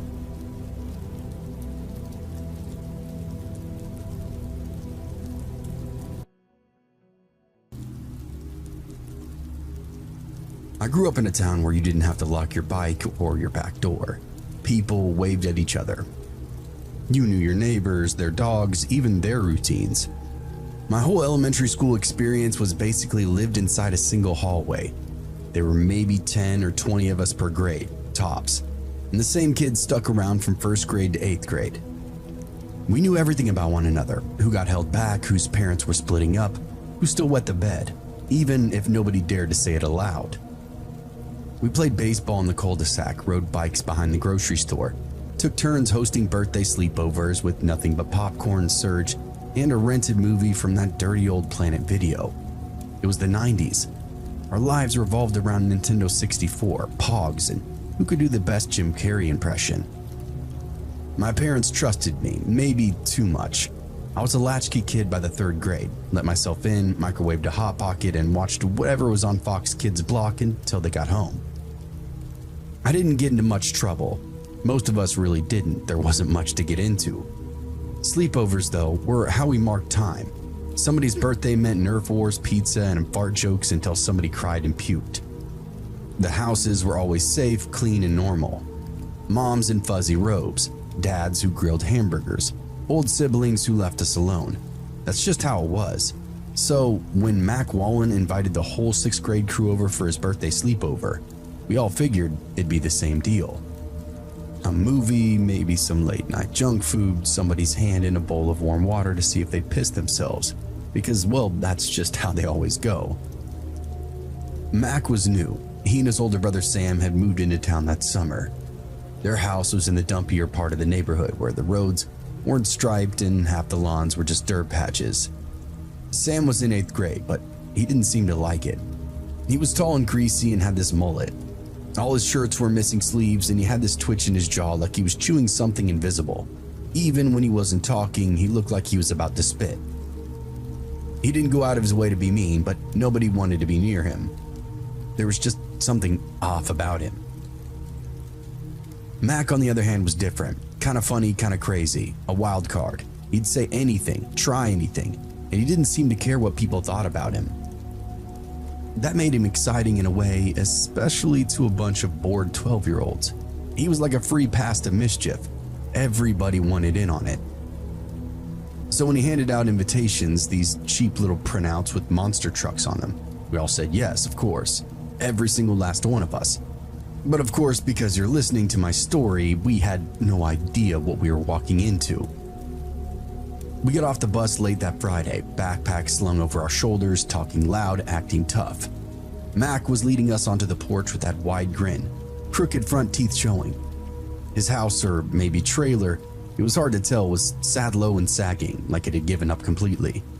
There were 2 busted lawn chairs in the front and crushed beer cans sitting in the windowsill. One of the shutters hung by a single hinge. Sam stood there in the doorway, arms crossed, chewing on a toothpick. He didn't say anything, just watched us file inside, one by one. Inside, the place smelled like wet laundry and burnt grease. The living room carpet was a weird shade of gray that crunched when you stepped on it. Mac's mom came out from the kitchen, smiling at us. She had these sharp cheekbones and was wearing a skimpy pink tank top. No bra, nipples poking through, which made half the boys go red in the face. She handed out paper plates with cake already on them and said, "Y'all have fun tonight, okay?" Then disappeared back down the hall.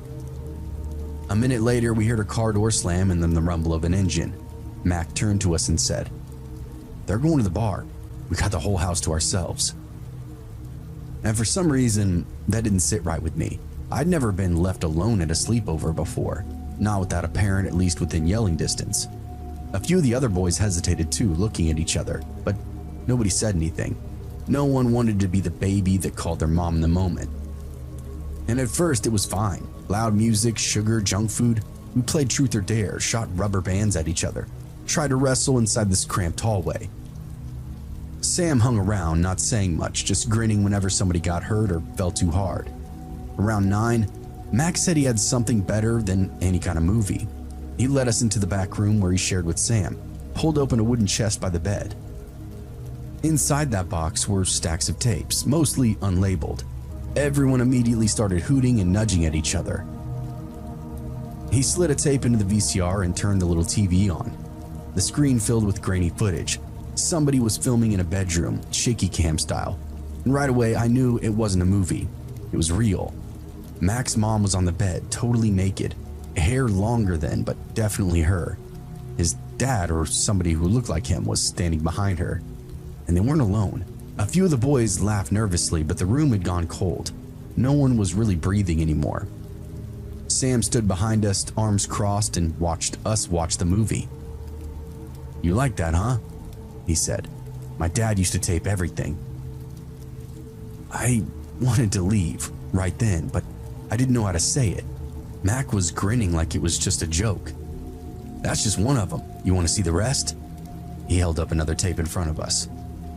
"No, dude, we're good," somebody muttered, but it was drowned out completely. Next came the toys, pulled out of a drawer in the nightstand inside their parents' room. Rubbery, oily things that smelled faintly of latex and sweat. One looked like a dog toy dipped in Vaseline. Mac tossed it to one of the boys who caught it and dropped it like it was on fire. And just when we thought we'd hit the bottom, Sam pulled out this small wooden box from underneath the bed. He clicked it open and inside was a revolver. Real, heavy, and shiny. The metal looked clean, like it'd been oiled recently. He held it up and said, "This is my dad's. Ain't it beautiful?" He pointed it at the ceiling first and then at one of the boys. "Bang," he said really quickly and loud. Everybody flinched. Mac laughed like we were a bunch of girls. "It's not loaded," he said, but his voice cracked when he said it. Sam walked around the room, slow pressing the barrel against foreheads, one after the other. I could feel my stomach folding in on itself.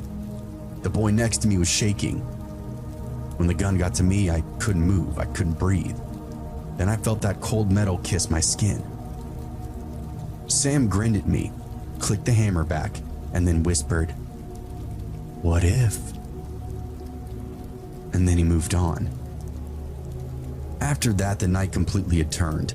The games stopped being games, and Sam kicked the family dog, a scruffy, sick-looking mutt named Jagger, right in the ribs for barking loud.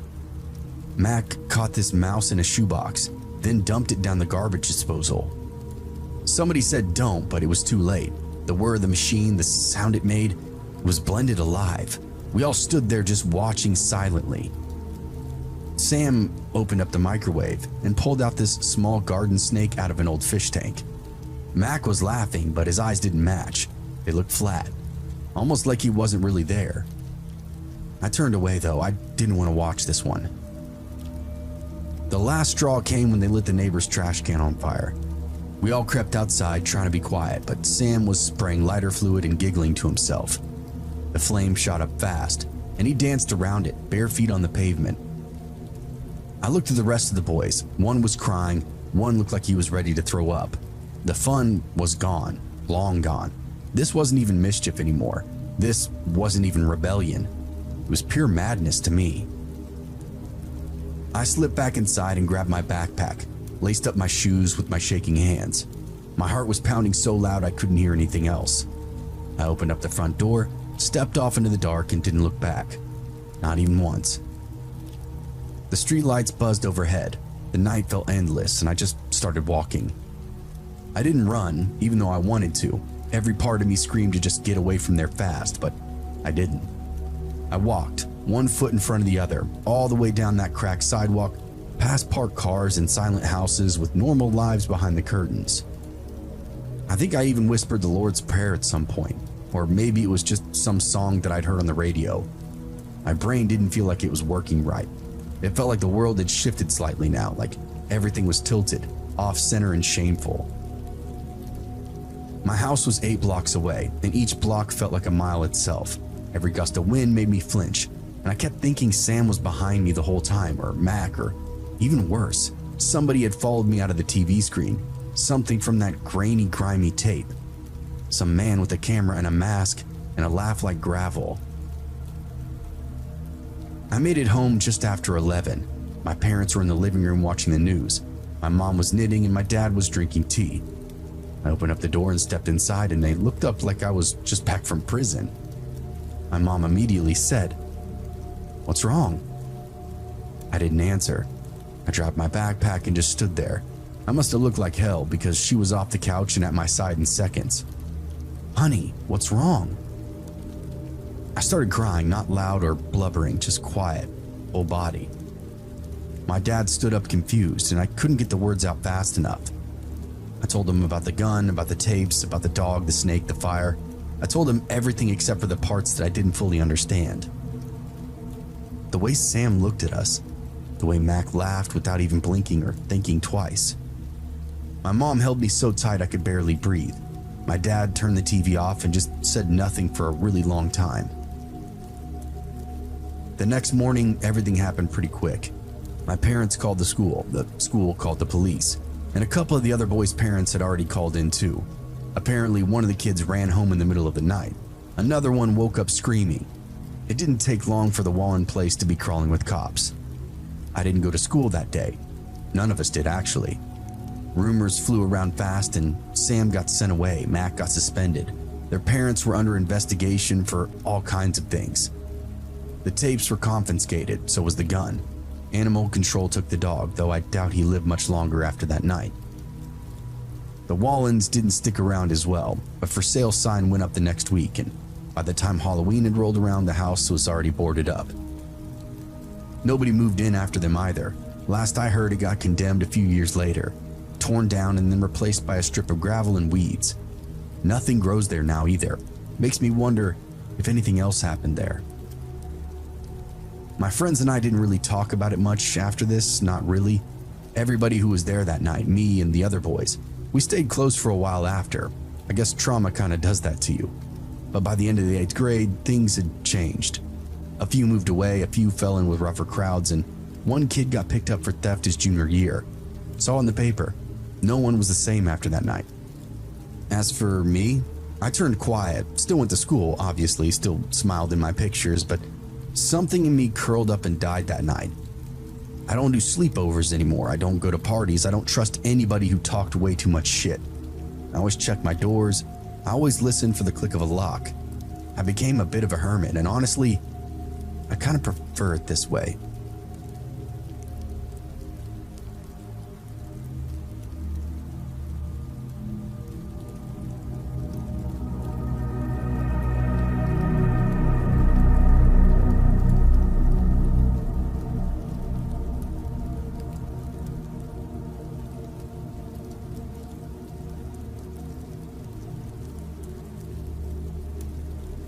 I only ever went to one sleepover in my entire life. One.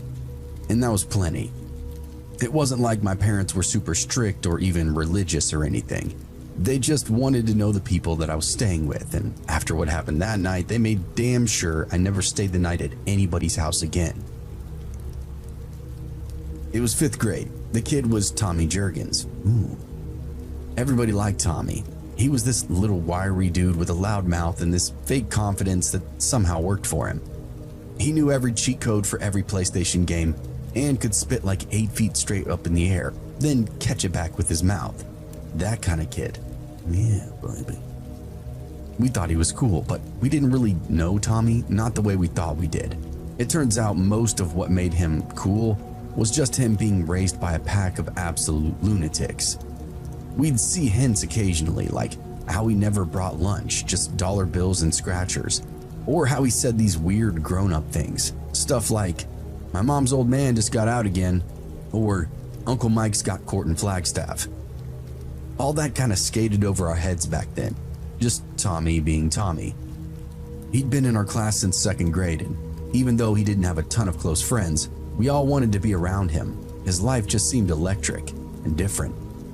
So when he handed out birthday invites on a notebook paper, drawn in Sharpie and riddled with spelling mistakes, I still said yes without even asking my folks first. They weren't thrilled when I showed them, but Tommy's name rang a familiar enough bell that they gave in. I think my mom called his mom and talked for a full 90 seconds before saying it was okay. "All right, but if anything feels off," she said, "you can call us. I mean it." That Friday came. We were all rolled out the bus, hyped out of our minds. Tommy lived on the edge of town in this saggy house with 4 trucks parked out front and 2 boats in the yard. Neither seemed to be seaworthy though. Their garage was open, and I swear to God there was already a drum kit being set up. Real drums. A couple of guys carrying amps inside. We hadn't even taken off our backpacks yet either. Tommy met us on the porch with that usual grin and said, "You guys are gonna lose your freaking minds." And he wasn't lying. I remember walking in and thinking it was more like a party at my uncle's house than a birthday thing. There were adults already there, friends of Tommy's parents, I guess, all drinking and smoking and hanging out in the living room, laughing and didn't take notice of us at all. There were stacks of beer on top of the kitchen table, and the hallway smelled like somebody had burnt popcorn and covered it with weed smoke. Still, in the moment, I think we were just far too young to process what was wrong.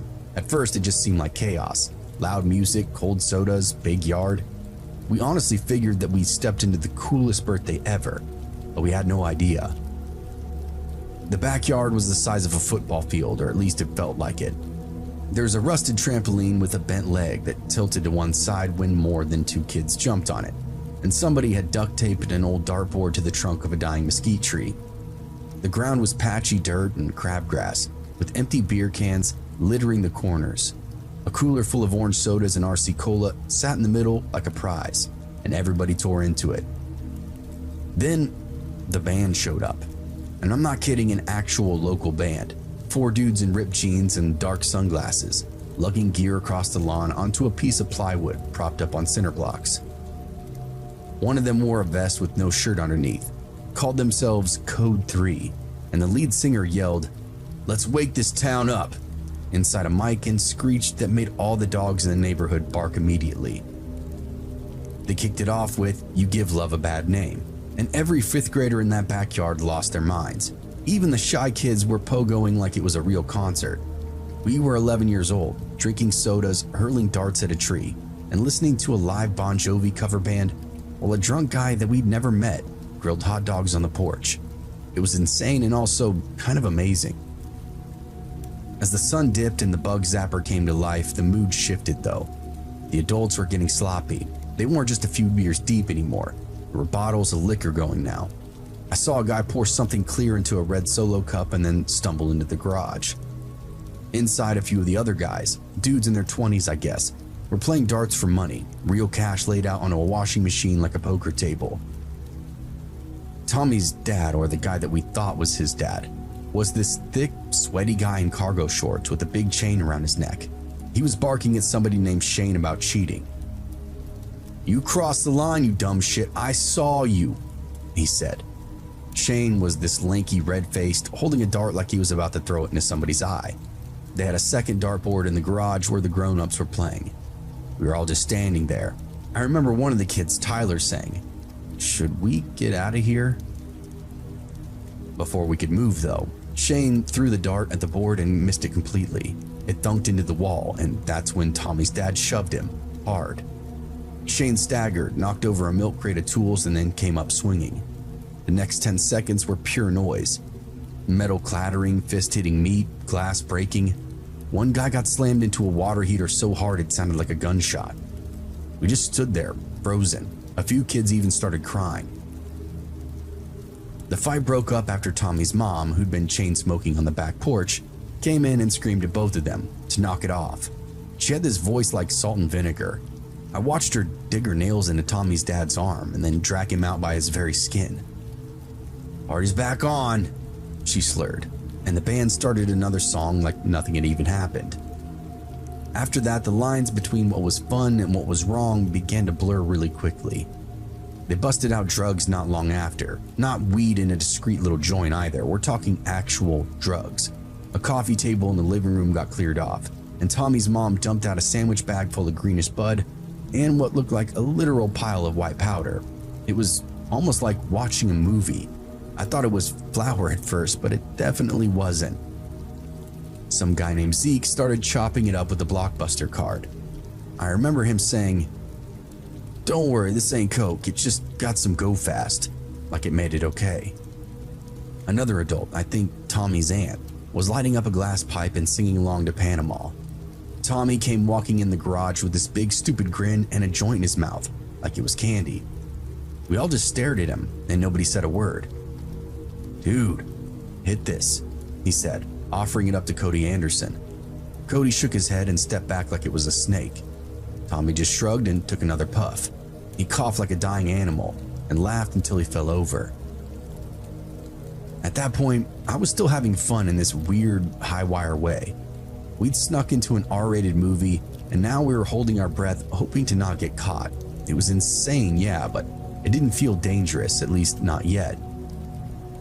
We ended up in the backyard, sitting on lawn chairs, drinking warm soda, and watching Code 3 finish their last set. The adults were blitzed, falling over, laughing, forgetting their own kind of name drunk. Somebody was dry heaving in the bushes too. I was telling a ghost story to the other kids when we heard yelling again, same voices as before. Tommy's dad and, of course, Shane. You shorted me, somebody screamed. Nah, you just fucking suck at darts, Shane. Then another crash, a scream, and people running. We all stood up. A couple of kids took off toward the side yard. The rest of us crept around the garage, doing our best to be quiet. I could already feel the air shift, the way everything got really quiet really quickly. Shane was on the ground, blood on his shirt. Tommy's dad had a knife in one hand, still open. Not a kitchen knife either, one of those folding ones with a knuckle guard. Shane was moaning and gripping his side. Then somebody screamed. And then, bang, bang, bang. 3 shots, real ones, close and deafening. Screaming erupted everywhere. Tommy's mom was laying on the lawn crying. One of the band guys had tackled the dude with the gun and then got it away from him. No one got hit, thank God, but there were shell casings on the ground. The spell was now broken, though. This wasn't a party anymore. It was a war zone. The cops showed up in under 10 minutes, sirens blaring, lights throwing red and blue across the lawn like a crime scene disco. I was still in the backyard, clutching my shoes and shaking so bad I could barely even untie the laces. Cody Anderson was crying and wouldn't stop saying over and over, "Did we just get shot at?" They herded us onto the sidewalk, told us to sit down and not to move. The neighbors were outside now, talking to the officers, pointing at the house like it was all normal. A woman wrapped up in a blanket asked me if I was okay. I just nodded back, but I wasn't, not even close. Parents started showing up, headlights rolling down the street one after another. My mom's face when she spotted me, I'll never forget it. She didn't even ask questions. She just wrapped me up in her arms and held me like I just came back from war. Tommy's dad got cuffed and loaded up into a cruiser. Shane got hauled off into an ambulance, conscious but bleeding through a wad of paper towels somebody had slapped on his ribs. A few other adults were questioned right there in the driveway. One guy took off before the cops could even get his name, just vanished off into the night with a backpack full of God knows what. We didn't end up going back to school on Monday, and neither did Tommy. Rumors, of course, flew around. The gun was stolen, the white powder was meth. One of the band members was an ex-con. I didn't care, I just wanted to forget it all, but honestly, I couldn't. None of us could. My mom told the school I wasn't allowed to sleep over at anybody's house again. "Not until you're out of my house and paying your own bills," she said to me, and that was that. I didn't argue. Last I heard, Tommy and his family had moved down the globe to somewhere near Yuma. He never came back. And just like I said at the beginning, I never stayed the night at another kid's house again.